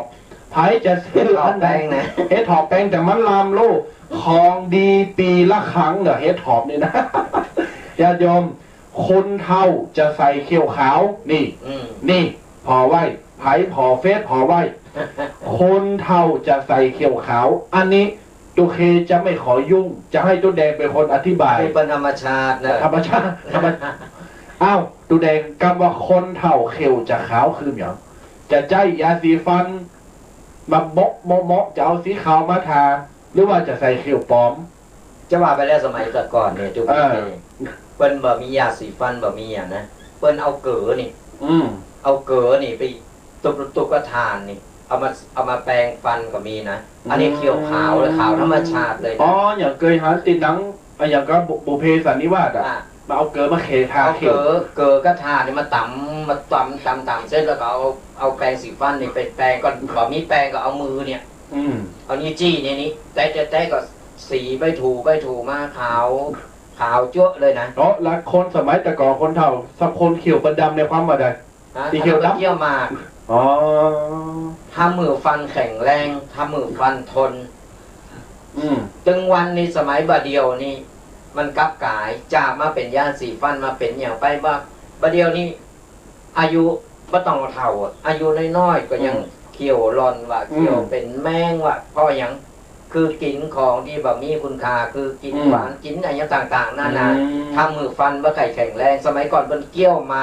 เป็นใจสมุนไพรต่างๆนี่ฟันเป็นแข็งแรงสมัยประเดียวกำลังยังเป็นหนุ่มเป็นแน่นฟันฮักกว่าฟันร้อนฟันคนไปใส่เขียวฟักกันใส่เขียวฟักกันคนเฒ่าใกล้สมัยตะก่อนก็ประเดียวนี่พอเฒ่ามันเราสัก40-50นี่ใส่เขียวฟักกันแล้วฟันว่าใครอยู่ก็เนื้อก็โตว่าอยู่ก็เงือกฟันเงือกจ๋าฟันลาก่อนนะแล้วแต่ละออนประเดียวคนเฒ่าก็มีน้ำจะว่าใส่เขียวฟักอย่างเดียวเอาเล็กไปใส่เล็กดัดฟันใช่บางคนก็เล็กแฟชั่นอันนั้นเฒ่าอย่างนึงเฒ่าเกศเนี่ยสุภาพเลยญาติโยมก็อันนี้วัดดูแดงไปนะนี่ครับญาติโยมอันเนี้ยปนว่าคนเฒ่าจะใส่เขียวขาวเขียวปอมเขียวฟ้าไอ้มีเขียวเดี๋ยวถ้าโกต้องอายแล้วยิ้มมาอายกุมมิงฟันมีเขียวมีกระเงิบก็อายมีอย่างเดียวจะไปโหดังมันจะรู้ดังมันปรุงไปทางหน้าพวกนี้อ้าวญาติโยมปอละอู่เขียวปอมหลายในสถานจะหักแตกหักใจที่ขอบล้ำกับต่อไปแม่ห้างนางสาวจะนุงเตียวพูดโทษดูแดงกรรมนี้มันเป็นเต้แต่ก่อนนุ่งสินเนี่ยใจนุ่งสินนุ่งบาถุงนุ่งนี่กระโปรงนี่ป้อมมีอะนะมันมีออกในเพลงตำนานล้านนากับเมืองบาวานุ่งสินเกาผมมวยเน็บดอกเอื้องเค็ดมั่มปืนเมืองนุ่งผ้าตอยห้อยใจนี่ญาติโยมตะกอนคนทำเก่านี่คนห้องอย่างก็ตัวแดงจอกล็อกอย่างเก่าผมมวยเน็บดอกเอิงการดอกจุ้มปีจุ้มปลาการดอกเก็ดตะวันดอกมะลิการดอกขิมเน็บไปวัดอยู่บ้านเพื่อก็เน็บแล้วก็ใส่สิ้นไป ปลาผ้าอย่างก็ผ้าใบเนี่ย ป่าใบ เน็บดอกเอิงดอกมวนแต่คนเฒ่าสมัยบัดเดียวก็มีนะมีเหมือนกันแต่จะหันเฉพาะคนที่เป็นไปวัดไปว่า ใช่ครับ แต่คนที่เป็นไปวัดไปว่าหำนำหันยิ้มเจ้พาพิงไพเนอร์นี่เพราะฉะนั้นแล้วแม่ห้างจะนุงเตียวญาติโยมแม่ห้างหมายความว่าใดจุแดง นะแม่ห้างกับที่ปัญญาล่างกัน กำพาไทยแม่ร้างเนี่ยเข้าใจกัน แม่ห้างแม่ไม้ก็แม่ไม้นี่คนที่เป็นในโผตาย อันนี้แม่เฮินนี่เนาะ แม่เฮิน โหละอีเนาะ แม่เฮินนี่โผไม่แน่ใจเนอะอัน อ๋อ นี้ ตัวเก่า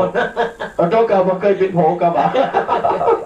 ญาติโยมแม่ห้างจะนุงเตียวบอกเขามีภายแล้วจะหันนุงสินเนาะ ลุงซี ส่วนมีกับเหลืองหาแบบทุเจ้าอ่ะมีกับทุเจ้าแล้วก็นุงสินติ๋ม แม่ห้างจะนุงเตียวบะมีนุงสินนี่ส่วนมากก็บะเดียวมันมีคล้ายหนึ่งแต่มันแปลงสินผ่าตีนจกผ่าตอนหลับโปนผ่าไม้ยกดอกผ่าอย่างอ่ะสปะสเปดเนี่ยแม่ห้าง สมัยก่อนมัน ครับ งามใส่แล้วมันเหมือนกุลสตรี อ๋องามแต่กะ งามประเดียวนี่มันโอ้ยไปพอจะกำลังเป็นสาวจิตลิศเนี่ยเอาแล้วใส่เตียวนี่หัดแล้วหัดแหมนะ แชนแล้วผมแชนแหมเนาะ หัดแล้วมันปอเนี่ยหัดนี่ปะโตขานี่รีบเราไม่เก็บนี่นะ ปลายบอกป้อเนี่ยไอประเภทไอชอบสั่นๆกับโป้ทธรรมโมสั่งโคให้เถอะปิ่นแล้วปิ่นแฮม ไอสั่นแล้วสั่นแฮมอย่างล่ำเหลือก็สงสัยผ่ามันแปลงก็มาจานก็เข่าล่าตำล่าตุเจ้าบ่ใจมันดีอ่ะปันปอนบอกปีกรรมสับตุเจ้าสารเลย อันนี้จะว่าสับปงน้อยว่าปงน้อยพี่ แม่ห้างนางสาวจะนุงเตียวบ้านนุงสินนุงยังแล้วญาติโยมต่อไปปลาเฮลจะโมนเมินปอยหลงเนี่ยปลาเฮลปลาจ้าที่เผาศพจะเลิงจะโมนเมินปอยกอมหอล่อบึดกับเผาศพบึดกับเผาศพบึดศพหนึ่งตายศพหนึ่งตายวันต่อวันคนต่อคนอ่ะเนี่ยซ้ำโควิดบาเดียวญาติโยมหลายปันแล้วนะสุมาเตอนาคอมว่าคนหันคนนี่บะมีจิวมีเสียงตายหันแต่นี่แม่ก็ทางว่าบะมีอยู่โควิดอ่ะปลาเฮลก็โมนเหมือนกันนะคนตายกันหลุบหลับพร้อมหยังบ้าหักษาสุขภาพใจครับอุบัติเหตุเพราะความประมาทพองกากินหันกินหนี่กินเหล้ากินเบกาขาโตตายกาปิ้นโลประจำโตประจำไก่สัปะสะเปดมีกับคนตอมคนตายล่าตำลาเต็มบทเทวดาตังบูนประสูเขาสะตอเกิดไปมาเจอกูจืดกูจดจืมเดนตนาโยมมาโทษจุนว่าเอาไม่เสพเนี่ย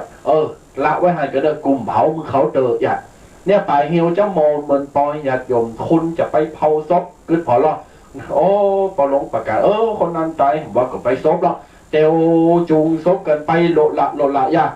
ปอยหลงประเพณีกับบ้านศพกับจูงศพเข้าไปเฮียวตัวแดงมันเหมือนกันเหมือนกันคนแห่โคตานลุบลับเป็นศีลเป็นสายอยากเขาวัดอ่ะเหมือนกันจูงศพเข้าไปเฮียวก็เหมือนกันนะเป็นซิปเป็นศีลเป็นสายอ่ะเนี่ยอย่าโยมคนป่าเฮียวจะโมนเหมือนปอยต่อไปภูดอยจะล้านหมายความว่าดอยเนี่ยที่มันมีตุ่นไม้ใบหญ้าอย่างที่ผ่านมาที่เป็นว่าบ้าหือเผานั่นน่ะก็ยังแอกขาแตกเผากันอยู่เขาใจขึ้นเหรอก็จะเอาผักหวานเอาเห็ดถอบดูก็เขาใจมากลูก เอาหมดซุ่มอ่ะอย่าโยมเอาเห็ดถอบอ่ะนี่เป็นว่าภูดอยจะล้านเขาจะไปเผาเขาจะแตะตุ่นไม้เขาจะแปลงบ้านบาเดียวเป็นหุมแปลงรีสอร์ทแปลงบ้านอยู่บนดอยบาเดียวมันชอบธรรมชาติไปว่าแบบไปว่าเขาเฮาก็ชอบไปแอวเหมือนกันอ่ะไปแอวมันโมนนะปันห้องว่าไปเอาพลังงานบางอย่าง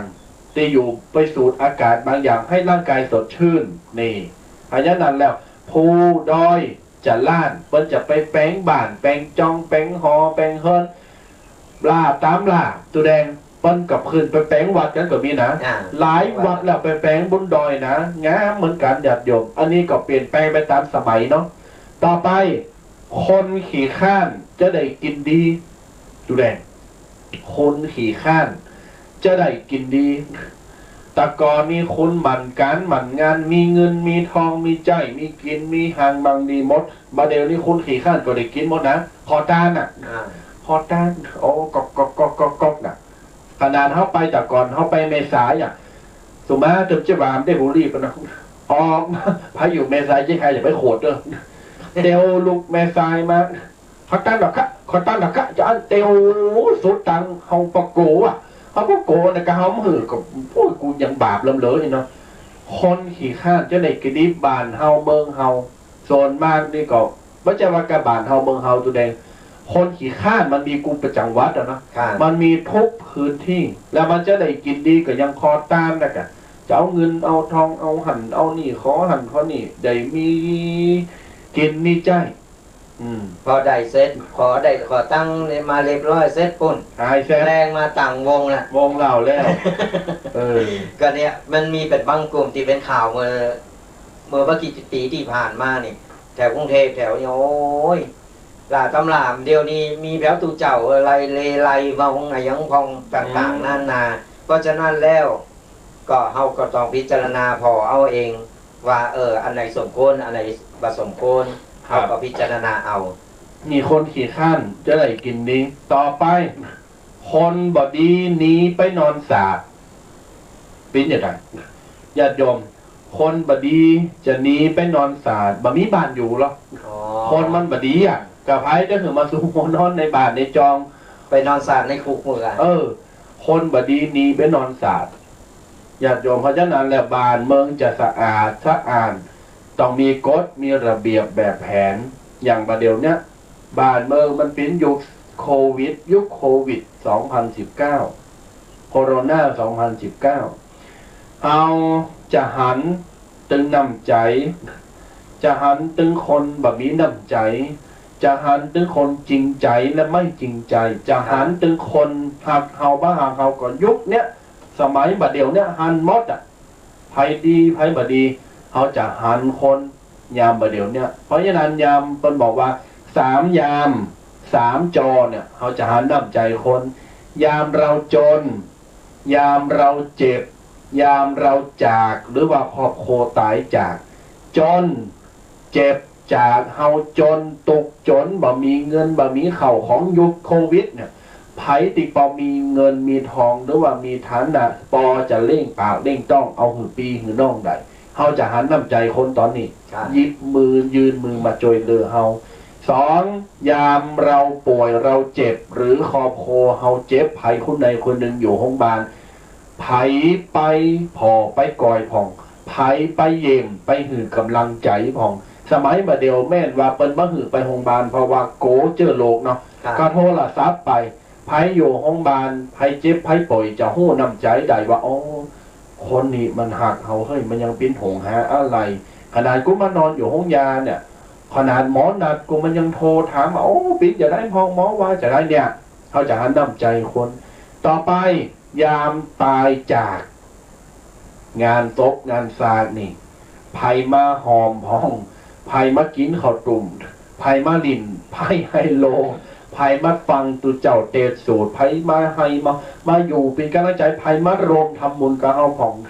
จนเจ็บจาก3 จอเฮาจะหันน้ำใจต่อไปเพื่อประหยัดเวลาประเดี๋ยว9 โมงจะเช้าแล้วญาติโยมสาธุชนทั้งหลายเฮาจะตัดมาปิ้นบทสุดท้ายคือคนจะมีหูติดตาติดตัวแดงคนมีหูติดตาติดหมายความว่านี่หูติดตาติดอยู่ในนี่มดมือถือใครหันยังอยู่ในนี่มดใครได้เลขยังงดแน่หวยจะออกยังอยู่ในนี่มดจะซื้อยังจะกินยังต้นนานไปเอวที่ไหน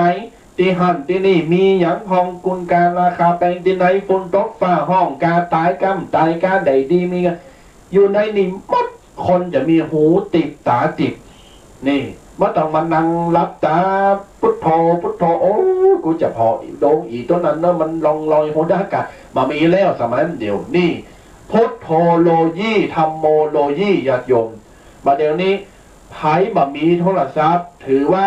บ้านนอกถือว่าไผ่บะมีไลน์นะถือว่าก็เปิดหุ้นเลยแต่คนเฒ่าคนแก่ก็เข้าใจอยู่เพราะว่าบางคนบางท่านเป็นถูบักจ่างเป็นถูไปถูมาออกไปหมดอ่ะเหลือแต่หน้าจอแล้วแป้นมดอ่ะนี่ ปอนว่าสมัยบัดเดี๋ยวเนี้ยคนจะมีหูติดตาติดนี่ญาติโยมต่อไปดำดินบินบนใดปุดทกอันนี้กับเมนเมอเนาะเมินแต่ดำดินบินบนใดคือหยังปืนแผ่นดินปืนน้ำบนนั้นเขายังเจาะบาดาลลงไปอยู่ลาดตามลาดต่างประเทศแปลงบ้านอยู่ในปืนดินน่ะยาโยมมันเป็นตึงหลังเลยนะเตากับบ้านดึงหลังอย่างนะรถไฟใต้ดินก็ยังมีรถไฟใต้ดินก็มีนะเนี่ยดำดินละมีละหนึ่งสองบินบนได้พวกะนกโหแหลมคนห้องยังก็นกยักษ์คนเท่าละนั่นน่ะเครื่องบินนั่นเนาะเครื่องบินดำดินบินบนได้ญาติโยมต่อไปปนบอกว่าคนฉลาดจักแปลงควายเล็กมามาขายแรงควายเล็กอย่างน่ะควายเล็กรถไถก็รถไถรถไถรถดูเข้าเนาะรถไถควายเล็กแต่ก่อนนี่ปนเอาแหงคนเนาะเอาแหงคนมาเดี๋ยวนี้ก็เอาแหงควายก็มีแหงคนก็มีแล้วก็แปลงนี่ละอ่อนเมื่อใครหู้จักแล้วควายหรือว่ากระบือหรือว่าควายบ้านเฮานี่นะมันเมื่อใครหู้จักแล้วแถมหน่อยต้องเอาไปไว้ไอ้สวนสัตว์หรือพิพิธภัณฑ์เนี่ยเพราะว่าละอ่อนมาหู้จักนะครับก็หันควายมันตื่นเต้นสมัยแต่ก่อนละอ่อนตื่นไอ้เจ้าว่าแจงตื่นมาปุ๊บเอาควายไปลามเอาควายไปเล่งล่ะไปเล่นโยกควายขี่หลังควายคุณสมัยประเดียวนี้ละอ่อนมาหู้จักควายเป็นยังไงควายเป็นยังไงพ่อแม่คือมันเราอ่อนมันไข่สมัยมานี่มันเกิดมาปุ๊บกับปะกับควายเล็กปะกับของที่ทันสมัยของที่อำนวยความสะดวกกูสิ่งกูอย่างสมัยตะก่อนนี่เล่งควายจูงควายไปถึงวันออกไปละเล่งควายกลางตรงกลางหน้าบะเดียวยำขี่ปงขี่เปิ้ลมันยำประจางกันนะใส่เกือบนะไปซิปนี่หมดนี่แหละมันวิวัฒนาการมันเปลี่ยนแปลงไปมันเปลี่ยนแปลงไปในเมื่อนั้นเปลี่ยนแปลงไปแล้วเฮาก็พยายามปรับเนื้อปรับโตปรับจิตปรับใจปรับกูสิ่งกูอย่างของเฮาคือมันคือเป็นห้องมาอัปเดตเก่าขึ้นไปอัปเดตเก่าขึ้นไปเพราะว่ามันไปตันสมัยก็เปิดหน่อยสมัยบะเดียวเฮาบ่ยอมรับมันก็บ่ได้มันต้องยอมครับสมัยแต่ก่อนละอ่อนบ้านเฮานี่เล่นมาเก็บเล่นมากันกล้วยกันเล่นโดดหนังย่างกันนี่เอามาต่อกันโดดนี่การเล่นสปาเล่นต่างๆนั่นนะประเดียวลาจำนาได้เมื่อกี้เดินมากำได้ยังได้มากำแล้วโทรศัพท์ตื่นมากำโทรศัพท์เล่นก็ลองไปรู้มันหายใจให้วายเนี่ยเป็นแบบปรับใจที่5ของชีวิตมันก็เลยว่ามันวิวัฒนาการเข้าไปบางครั้งเขาก็ต้องปรับไปกับมันคง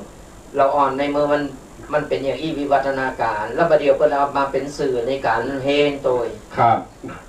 ในการเฮนในการเตะในการเนี่ยกูสิ่งกูอย่างเขาก็ต้องยอมรับมันประเดี๋ยวนี้โสดมนเนี่ยเป็นมือโลมูเขาก็ซูม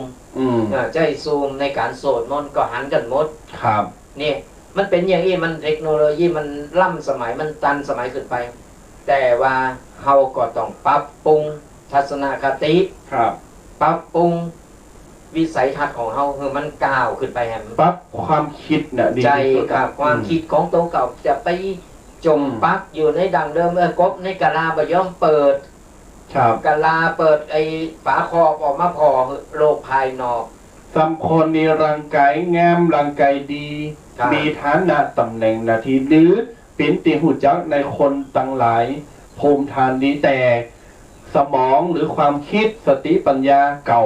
ไม่ดีไม่พัฒนานั่นเป็นว่าแบบว่าได้พัฒนาไอ้สมองหรือพัฒนาจิตใจโตเก่าครับมันต้องยอมครับในเมื่อมันมาอย่างนี้เขาต้องยอมครับเพราะว่าไอ้อย่างจะเกิดขึ้นก็ตาม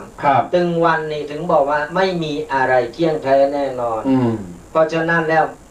พระสัมมาสัมพุทธเจ้าคนนึงบอกว่าบ่มีไอ้อย่างเต็งแต่แน่นอนในเมื่อนาฬิกามันหมุนไปทางหน้าติ๊กๆเขาก็พยายามปั๊บพยายามนี่แต่ว่าทั้งนี้ทั้งนั้นของใหม่ก็เอาของเก่าเขาก็บ้าละอันไหนที่เขาว่ามันเป็นนี่ทอยดังเดิมเนอะเขาก็รักษาเอาไว้อันไหนที่มันบัดนี้บัดักที่สมควรจะเปลี่ยนแปลงเขาก็เปลี่ยนแปลงไปไม่ใช่ว่ามาบักเดียวบาเอาตะกอนบามีตะกอนบามีตะกอนบามีมันก็ได้ กลายเป็นคัดแย่งกัน มันมาพัฒนาไปต่างหน้า มันมาพัฒนาไปต่างหน้ามันก็ล่าอยู่ที่เก่า ครับ เปิ้นจะกล่าวเปิ้นจะเต้วไปต่างหน้าตัวเก่าเลยจักเปิ้นไว้อย่างเงี้ย มันก็ไปถึงไปไหนซะเตอ ใจหรอก เพราะฉะนั้นเราก็ต้องอารุ่มอารวย อาสะเปิงอาศัยนั่งเปิงเลอเสือเปิงป่าเราต้องจอยกันว่าในความคิดทัศนคติปั๊บเข้ากันเป็นห้องว่าปีหู้หนึ่งน้องหู้สอง ครับ มีอย่างเราก็ต้องมาปรับปรุงเอาตึงเก่าตึงใหม่มาผสมประสานกัน ถูกต้องอันนี้เอาละญาติโยมตึงมดตึงบนอูถึงว่ากรรมบักเก่าลั่นนาอูกรรมเก่าเฮาจะได้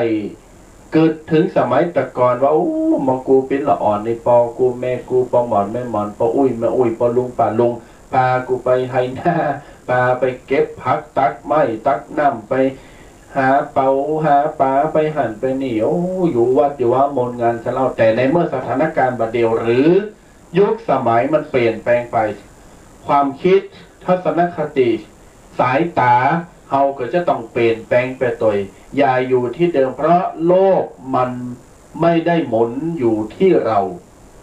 เราจะต้องหมุนไปตามโลกดังนั้นฝากกับญาติโยมและ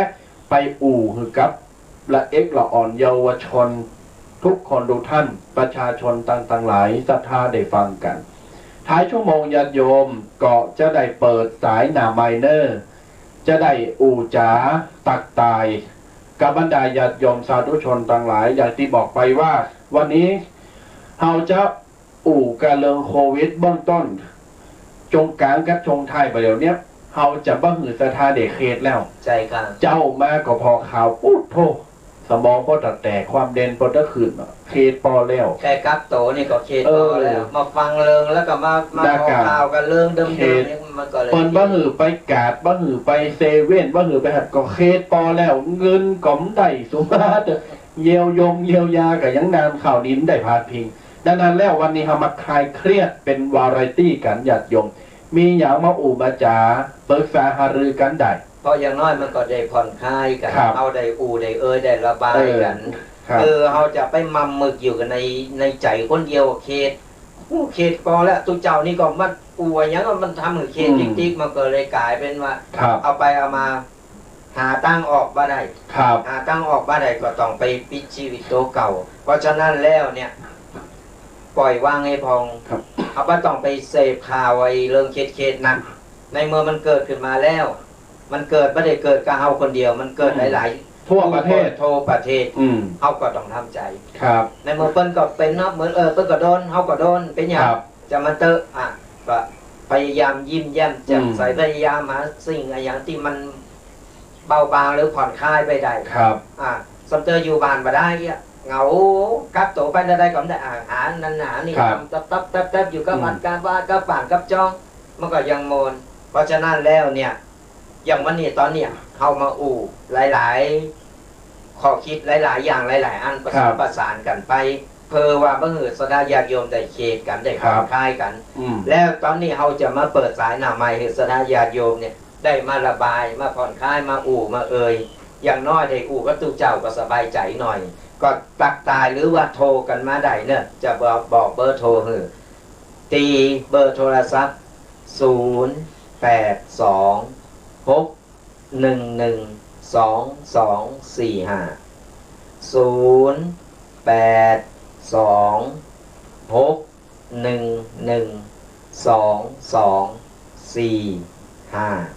โทรกันเข้ามาโทรมาอู่มามาตักมาตายอย่างน้อยได้ผ่อนคลายอย่างน้อยได้เป็นยาชูกำลังยาจิตยาใจซึ่งกันและกันได้ก็ตักตายกันมาได้เนอะสดาญาติโยม ครับมาปันกำลังใจให้แก่กันและกัน โดยตีตันทั้งหลายจะได้มีส่วนร่วมไม่ว่าจะอยู่ในบ้านไหนอำเภอไหนจังหวัดไหนหรือปูนเชียงใหม่หรือที่ไหนก็ตามสามารถติดต่อกันได้0826112245 ญาติโยมโทรมาอูจ๋าโทรมาสอบถามปันกำลังใจคือแก่กันและกันได้โอ้วันนี้อยู่ที่หันที่นี่ฟังแล้วปิ้นโมนเนอร์กำลังใจจะอั้นจะอี้เลอสัญญาณชัดบัดชัดสัญญาณถึงบัดถึงจะอั้นจะนี่เคยได้ยิน แล้วก็สัญญาณให้ไปการชัดเจนว่าจะได้ก็เมตตาญาติโยมในตักตายโทรมาปรึกษาโทรมาอูจากันในแฮมกัมเนอร์0822624245เจริญพรสายแรกโยมจากจังไหนวันนี้โทรจากไหนอ๋อวันนี้ฟังแล้วสัญญาณเหมือนเดิมชัดเนาะ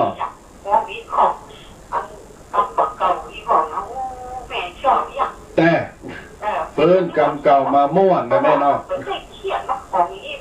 ดีแล้วไปเครียดมันอย่างกระเดียวมันมีได้ก็หายไปได้แม่นละใจเราจะเป็นกำลังใจแก่กันและกันนะกำลังใจดีที่สุดละแม่เนอะดีละแต่ก่อนเหลือนี่กันแต่แม่นนะบัดเดียวสุขสบายแม่นละก็เอาบุญ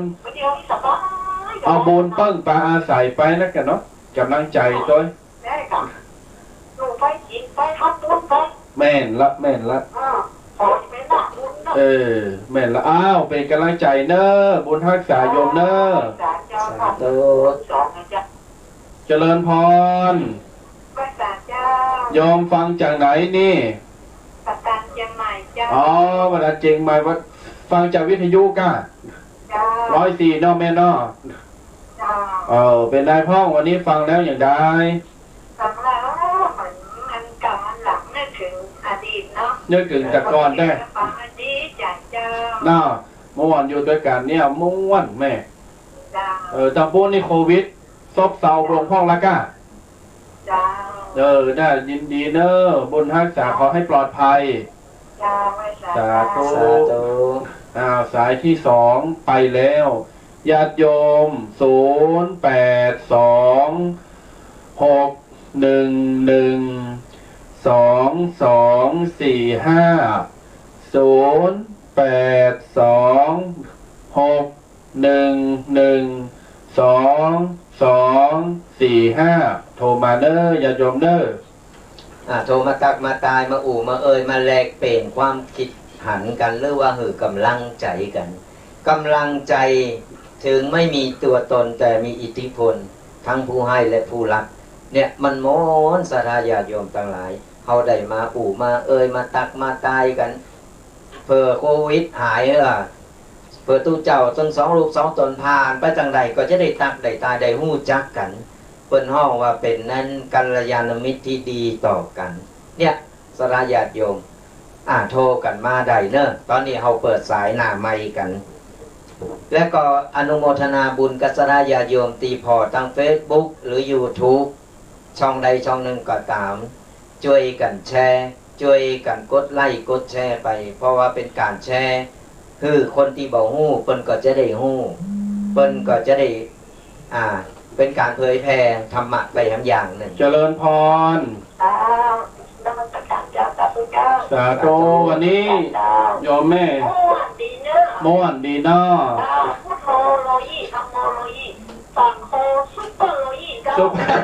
ซุปเปอร์โรยอีกะสุดยอดแม่เปลี่ยนแปลงไปตามโลกตามสมัย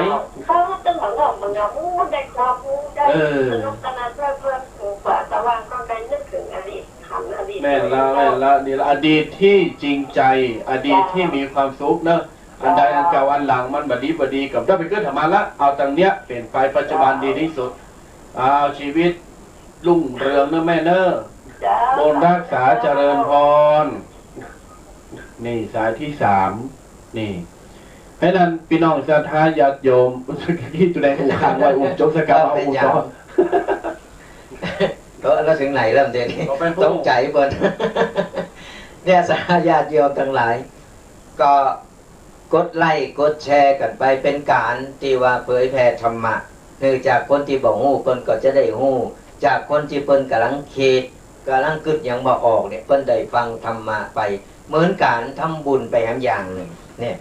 ศรัทธาญาติโยมทั้งหลาย เป็นการทำบุญโดยที่เฮาบ่ฮู้โตการฮือธรรมะคนบ่จำเป็นที่ว่าเฮาจะต้องตู้เจ้าอย่างเดียวมานั่งฮือธรรมะบ่ใจสระญาติโยมทั้งหลายสระญาติโยมก็มีโซนโลมโดยการที่ว่าเอากรรมใดที่ตู้เจ้าพาเน้นรูปใดรูปหนึ่งตนใดตนหนึ่งก็ตามที่เพิ่นได้อู่ได้เฮาฟังแล้วมันกินใจจริงใจเฮาก็สามารถเอาไปอู่ไปขยายความได้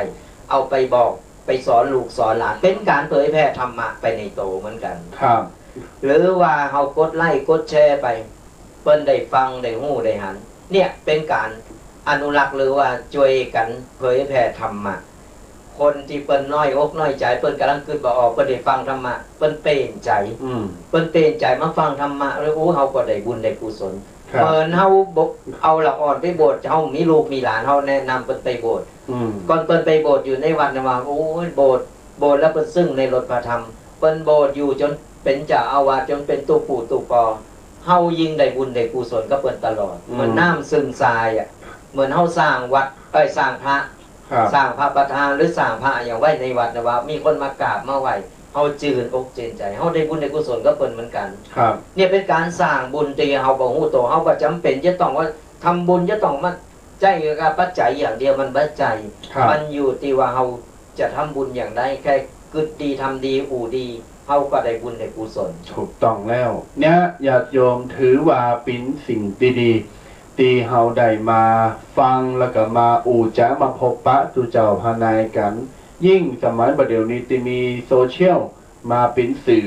กลางในการติดต่อกันและมีวิทยุออนไลน์โดยที่เฮาจะได้เข้าถึงตุเจ้าเข้าถึงคำสั่งคำสอนเข้าถึงศีลธรรมเข้าถึงจิตถึงใจกันมากขึ้นญาติโยมสาธุชนทั้งหลาย0826112245ครับวันนี้เป็นอย่างไรเนาะสังกำแพงดักสันดักสวยวันนี้เปิ้นอาจจะฮ้อนแดดกุเตอร์นี่แดดยังมีแต่เนี่ยบัดเดี๋ยวนี้แดดพอออกแล้วเนี่ยดูกุเตอร์นี่ยังแบบนั้นเลยจะเปิดสายหน้าไม้เลยนะเป็นจอกันแล้วอันพี่น้องจังเซินกับแพงเป็นอย่างไรเนาะไปตักตายกันมาใดเนอะวันนี้ตู้เจ้าถามหานะและก็หลายๆตีตัวจิตกำลังรับฟังอยู่เป็นอย่างไรพองฝนตกกันประเดี๋ยวนี้ฝนกำลังตกกันหรือว่าแดดฮ้อนกันเพราะว่าเดี๋ยวอากาศมันเปลี่ยนแปลงไปแต่ว่าบ้านเราฝนอ่อยมาให้ก้ามอ่ะใจครับมอกเมอ๋อมอกแผ่นดินลายมอกถนนลายนะกันเนาะเป็นห้องว่าฝนตกไรไก่ครับฝนตกไรไก่คนสมัยบักเก่าวันวานนะแต่ก่อนก็บอกว่าเป็นไรไก่อะไรเป็นว่ามันตกหมอกแม่หมอกเป็นในหมอกลำคาญน่ะจะตกก็ว่าตกจะยังเนี่ยบดมืดยึยึงน่ะกำนี้ก็ว่าใครมีไปอู่แล้วเนอะเดี๋ยวยึงแปลว่ายากรรมไทยแปลว่าเพราะอย่างนั้นพระอืดพระอมยึงอ๋อครับนี่กรรมเก่ากำยองครับญาติโยมนั้นแล้วในคณะที่รอสายหน้าไม้จะโทรมาจะคือกำลังใจคุณหมอนะเป็น2เสียงเล็กๆแต่ก็ผ่านไปยังสื่อ Facebook หรือว่าคลื่นวิทยุหาว่าคุณหมอพยาบาลหรือนักรบชุดขาวที่ปฏิบัติหน้าที่อยู่หรือกำลังจะปฏิบัติกำลังจะไปทำหน้าที่ในการป้องกันในการรักษาคนไข้ของประเทศไทยเนี่ยของบ้านเฮาเนี่ยคือหายจากโรคโควิดไปจอยรักษาจอยฉีดยาฉีดวัคซีนวัคความดันอย่างต่างๆที่เห็นข่าวหรือว่าหันก็ดีญาติโยมส่วนหนึ่งจะมาพาเป็น2 รูปขอเป็นหนึ่งในกำลังใจอันยิ่งใหญ่นั้นเพิ่มกำลังใจอย่าย่อท้อต่อสู้ต่อปัญหาต่อไปแม้ว่าจะเหนื่อยสักเท่าใดบางทีเฮาลิ่นเฟซลิ่นติ๊กต็อกลิ่นไลน์เฮาหันเขาถ่ายวิดีโอถ่ายรูปมาซัมเตอร์กับมูรับคำโตบ่ได้ปีกบานเลยเพราะต้องกักตัวอยู่โรงพยาบาลปินเดินญาติโยมดังนั้นแล้วอุทิศชีวิตเพื่อรักษาชีวิตของอีกคนไว้ถือว่าเป็นบุญมหาศาล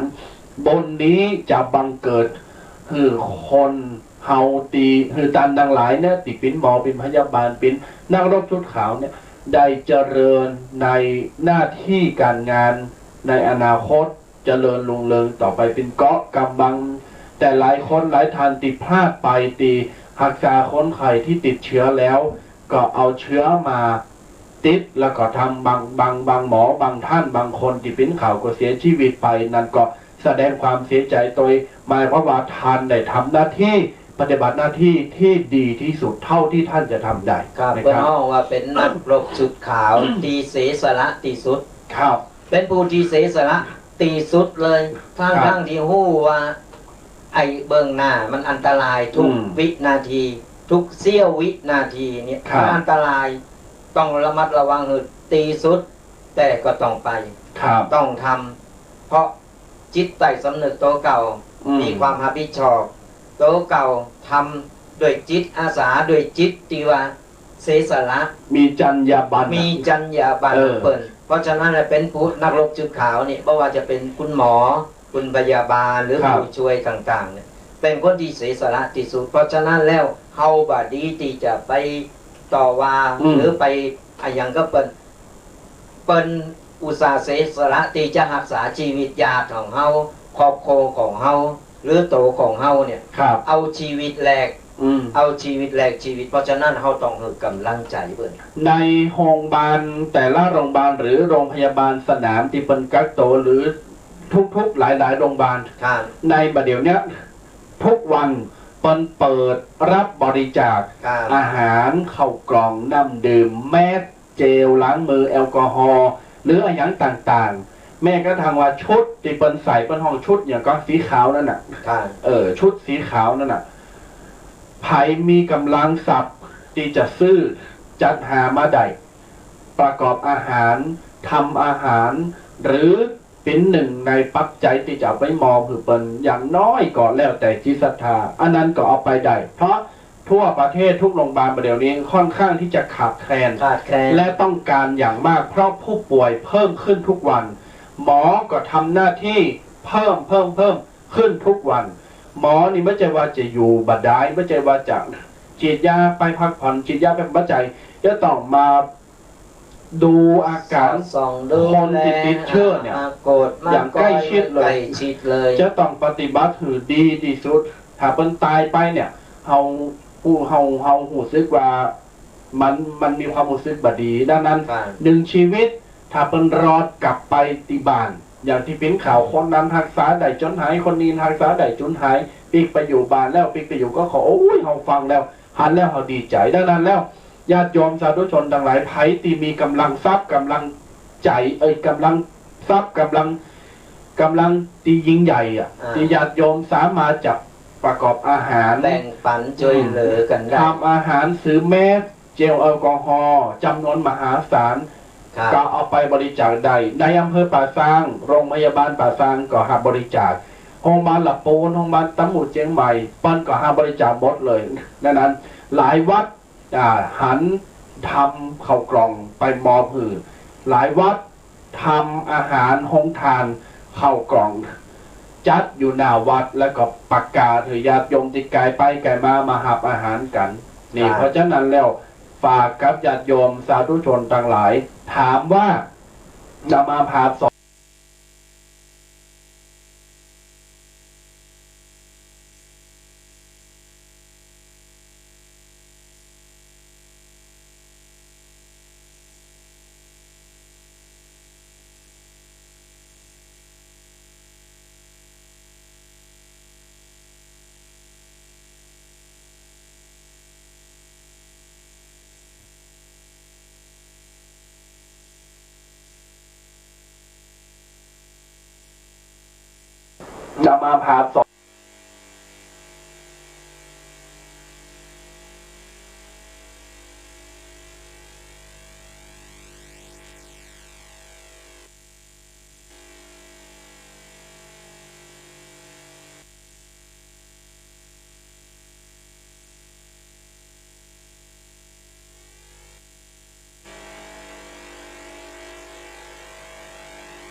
กำลังกันเนี่ยไปจอยกันปรุงอาหารประกอบอาหารไปเล่งบัดใจวันเล่งการเฉพาะหมู่บ้านนะคนที่เป็นอยู่ทั้งหมู่นอกแล้วมันขับรถแกไปแกมาแกมาแกไปเดี๋ยวเราปรึกษากันก่อนแล้วก็เดี๋ยวเราจะแจ้งเนาะเพราะว่าแต่ถามว่าตุเจ้าวันนี้2ตัวนี้ปัจจัยอย่างคือเราเป็นสื่อกลางเป็นสื่อกลางแล้วก็ไผ่ไข่โลมก็เอามาโลมกันหอมเปาะหอมแปะกันไปปอตีจะช่วยเหลือเฟอร์กันไปอย่างไผ่มีไข่ก็เอามาได้มีไข่ก็เอามามีน้ำดื่มมีมาม่ามีข้าวก็มีอย่างเขาจะทำกับข้าวกับปลาเล้งครัวพระธรรมเนี่ยก็คือเขาจะทำแล้วก็แจกจ่ายกันไปจะเป็นวันใดนั้นเด็กก็อยู่กำลังพิจารณากันอยู่เดี๋ยวจะประชุมกันก่อนว่าเขาจะอย่างไรกันก็ไผ่มีนักมีหน่อยก็หอมเปาะหอมแปะกันไปเขาก็ปอจะช่วยเหลือกันไปเพราะว่าเขาก็ไปเอาของเจ้าบ้านมาหนักเหมือนกันออกบิณฑบาตตึงวันเนาะออกบิณฑบาตตึงวันเขาก็จะอันเนี้ยเป็นการคืนกำไรโดยกับเขาฮือกับสถาญาติโยมพองเนี่ยเป็นการแบ่งปันช่วยเหลือกันได้ก็ช่วยเหลือกันไปนอสถาญาติโยมครับอ้าวญาติโยม4 สายไปดักปิ่งเลยประเดี๋ยวนี้นะ082-611-245ตอนนี้เวลา9:45แฮม15 นาทีจะจบเวลาแล้วไอ้ที่จะโทรมาเจ้าอู่จะจ๋าก็โทรมาอู่จากันไดเนอร์ญาติโยมเนอร์หรือจะลงไม่จะพากันอันนั้นแล้วแต่งานนี้แล้วแต่บอกไว้ก่อนสถานญาติโยมทั้งหลายอันตีว่าใครมีอยากจะไปบริจาคหรือไปช่วยเหลือไปอยู่ไก่โรงพยาบาลใดไปอยู่ไก่หน่วยงานไหนที่เปิ้นฮับเนี่ยสามารถที่เอาไปช่วยเหลือเปิ้นได้หมดเลยได้กูตีกูตางเนอะว่าใจว่าตุเจ้า2 ตัวต้องเอามาตีตุเจ้าว่าใจนะสถานญาติโยมจะไปเข้าใจผิดเนอะอันนี้สถานญาติโยมอยู่ไก่โรงพยาบาลต่างใดหรืออยู่ไก่ศูนย์ได้ที่เปิ้นจัดในการที่ว่าช่วยเหลือกันตั้งเป็นกองช่วยเหลืออย่างนี้ไปเสนอเอาไปมอบไปนี่เปิ้นเฮาก็จะอนุโมทนาบุญโดยเฮาแค่เป็นแค่กระบอกเสียงที่สถานญาติโยมเนี่ยช่วยเหลือกันไปเพราะว่าเฮาคนไทยด้วยกันหรือว่าจะเป็นคนใดง่ายๆว่าเป็นมนุษย์ด้วยกันใช้สโลแกนว่าเราไม่ทิ้งกันเราไม่ทิ้งกันครับอย่างเจียงใหม่เนี่ยหันหลายวัดยกตัวอย่างว่าวัดทุ่งขีเสืออำเภอสระปีท่านอาจารย์พระมหาอภิวัตรกันตศรีโลเปิ้นได้ทำอาหารกับข้าวแจกญาติโยมในช่วงตอนกลางวันกับตอนแรงทุกวันเปิ้นทำมาหลายอาทิตย์ละวันนี้เปิ้นก็ยังทำอยู่โดยมีญาติโยมมาให้หอมมาร่วมบริจาคเบิดปิ้นก๋วยเตี๋ยวปิ้นไข่ปิ้นพัดกับเปิ้นทำแบบนี้ทุกวันกลางวันแรงกับวันแรงวันละ2 เวลานั่นเนี่ยอันนี้เป็นตัวอย่างดีๆหลายวัดหลายวาติบ่ได้ยิบยกมาอู่ก็ขออนุโมทนาตัวนั้นถามว่าตัวเจ้า2 ตัวนี้มีสภาพมีกำลังทรัพย์ตีจะทำได้ก่อยอมรับว่าไม่เต็มที่เท่าไหร่จะอาศัยกำลังใจกับญาติโยมมาให้มาหอมแล้วก็ร่วมด้วยช่วยกันหากว่าญาติโยมมีจิตศรัทธาเนาะจะให้หอมใครมีน้ำดื่มมีไข่มีปลากระป๋องมีนมมีอย่างมาก็ติดต่อสอบถามได้หรือญาติโยมจะมีจิตศรัทธาพร้อมครอบครัวคณะจะเอาไปบริจาคโดยตรงคือกับโรงพยาบาลไกลบ้านหรือโรงพยาบาลในชุมชนก็ได้แล้วแต่จิตศรัทธาอันนี้อยู่ที่ความสะดวกของสถานญาติโยมแล้วก็หรือว่าใครทุกปีช่วยแนะนำช่วยอย่างก็บอกมาได้เขาก็จะได้แนะนำหรือว่าอยู่ไกลตั้งได้หรือจะได้ย่างเอาไปเป็นสื่อกลางหรือก็ได้เขาก็อยากจะช่วยเหลือเนาะแต่ตีแน่ๆเจ้าของเบิร์ธเดย์นี่ว่าได้หาเดี๋ยวเอาไว้ก่อนเนอะพิจารณาเดี๋ยววันที่10นี่ก็เป็นวันคล้ายวันเกิดเนาะก็เขาก็กำลังคิดว่าเขาจะอย่างที่จะทำอย่างที่จะช่วยเหลือสถานญาติโยมได้ก็กำลังพิจารณากันเดี๋ยวก็จะแจ้งให้ทราบกันเนาะสถานญาติโยมได้ครับดังนั้นแล้วในช่วงท้ายรายการญาติโยมไผตีจ่าโทรมาแฮมสัก2 สายแฮมสัก2 สายก็โทรมาได้เพราะว่าเดี๋ยวนี้เงียบปิ่งมันล่ามันควายไปเปิ้นก็ให้จัดโหนกะกากโถโหนกะแหลบเงินแหลบทองอยู่กับหมู่เนาะ หรือว่ากำลังลูกด้วยกันอย่าได้กับหูกูเตอร์ดีวุ่นวายลูกันสดเศร้าประเดี๋ยวนี้ก็เงียบปิ่งปิ้งยังว่าหลายท่านหลายคนก็อาจจะติดภารกิจไป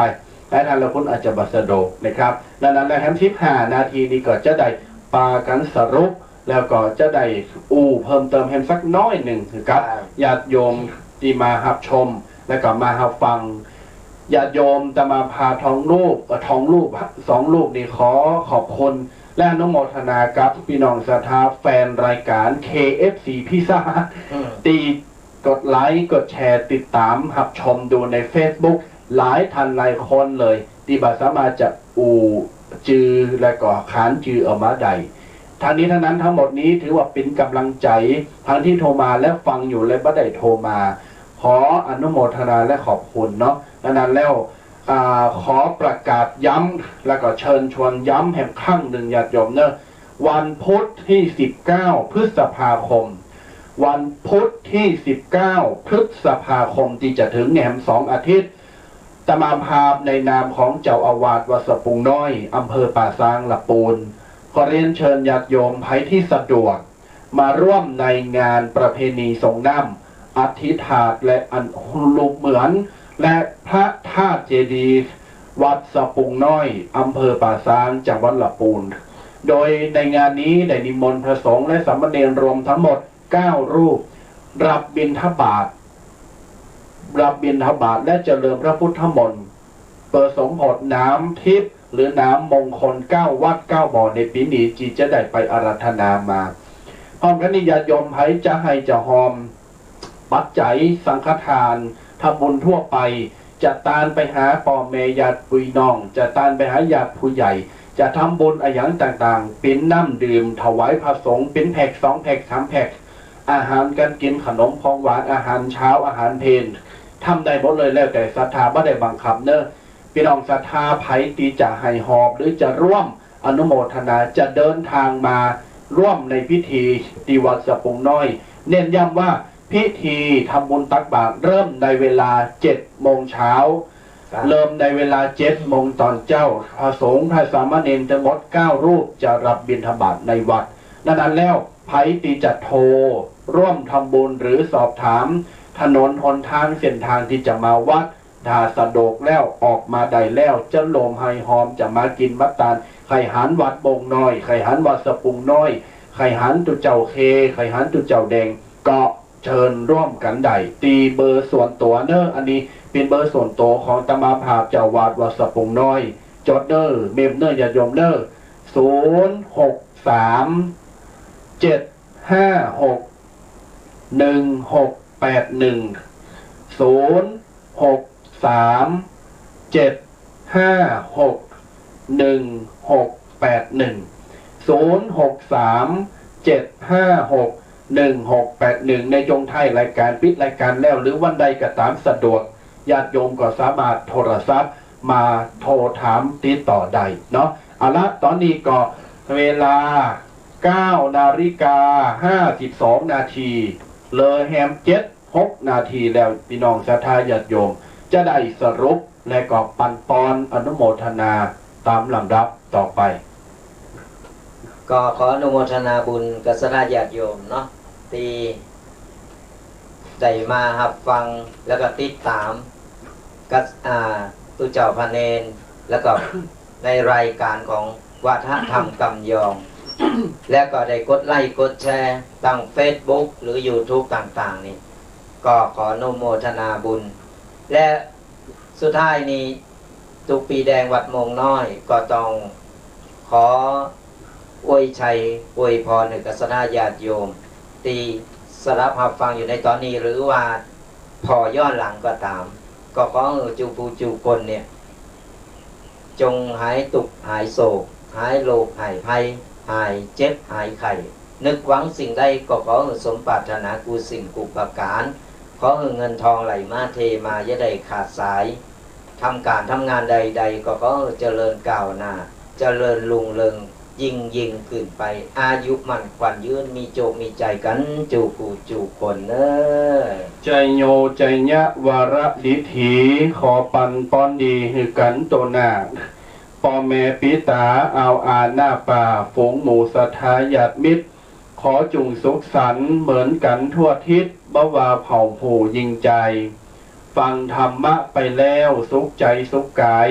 อยู่ดีสบายหายโรคโศกเศร้าน้ำธรรมคำสอนพระพุทธเจ้าจงยึดถือเอาจะไปละมีคนนับถือฤทธิเตจะเจริญก้าวหน้ายาวนานคือทันป้นจากทุกมีสุข3 ประการอายุยืนนานเหมือนกันโทนาเหมือนกันโทนาอยู่ดีมีสุขจุผู้จุคนอายุมันควรยืนปลอดภัยจากโควิด -19 ทุกท่านทุกคนขอเจริญพร ขอเจริญพร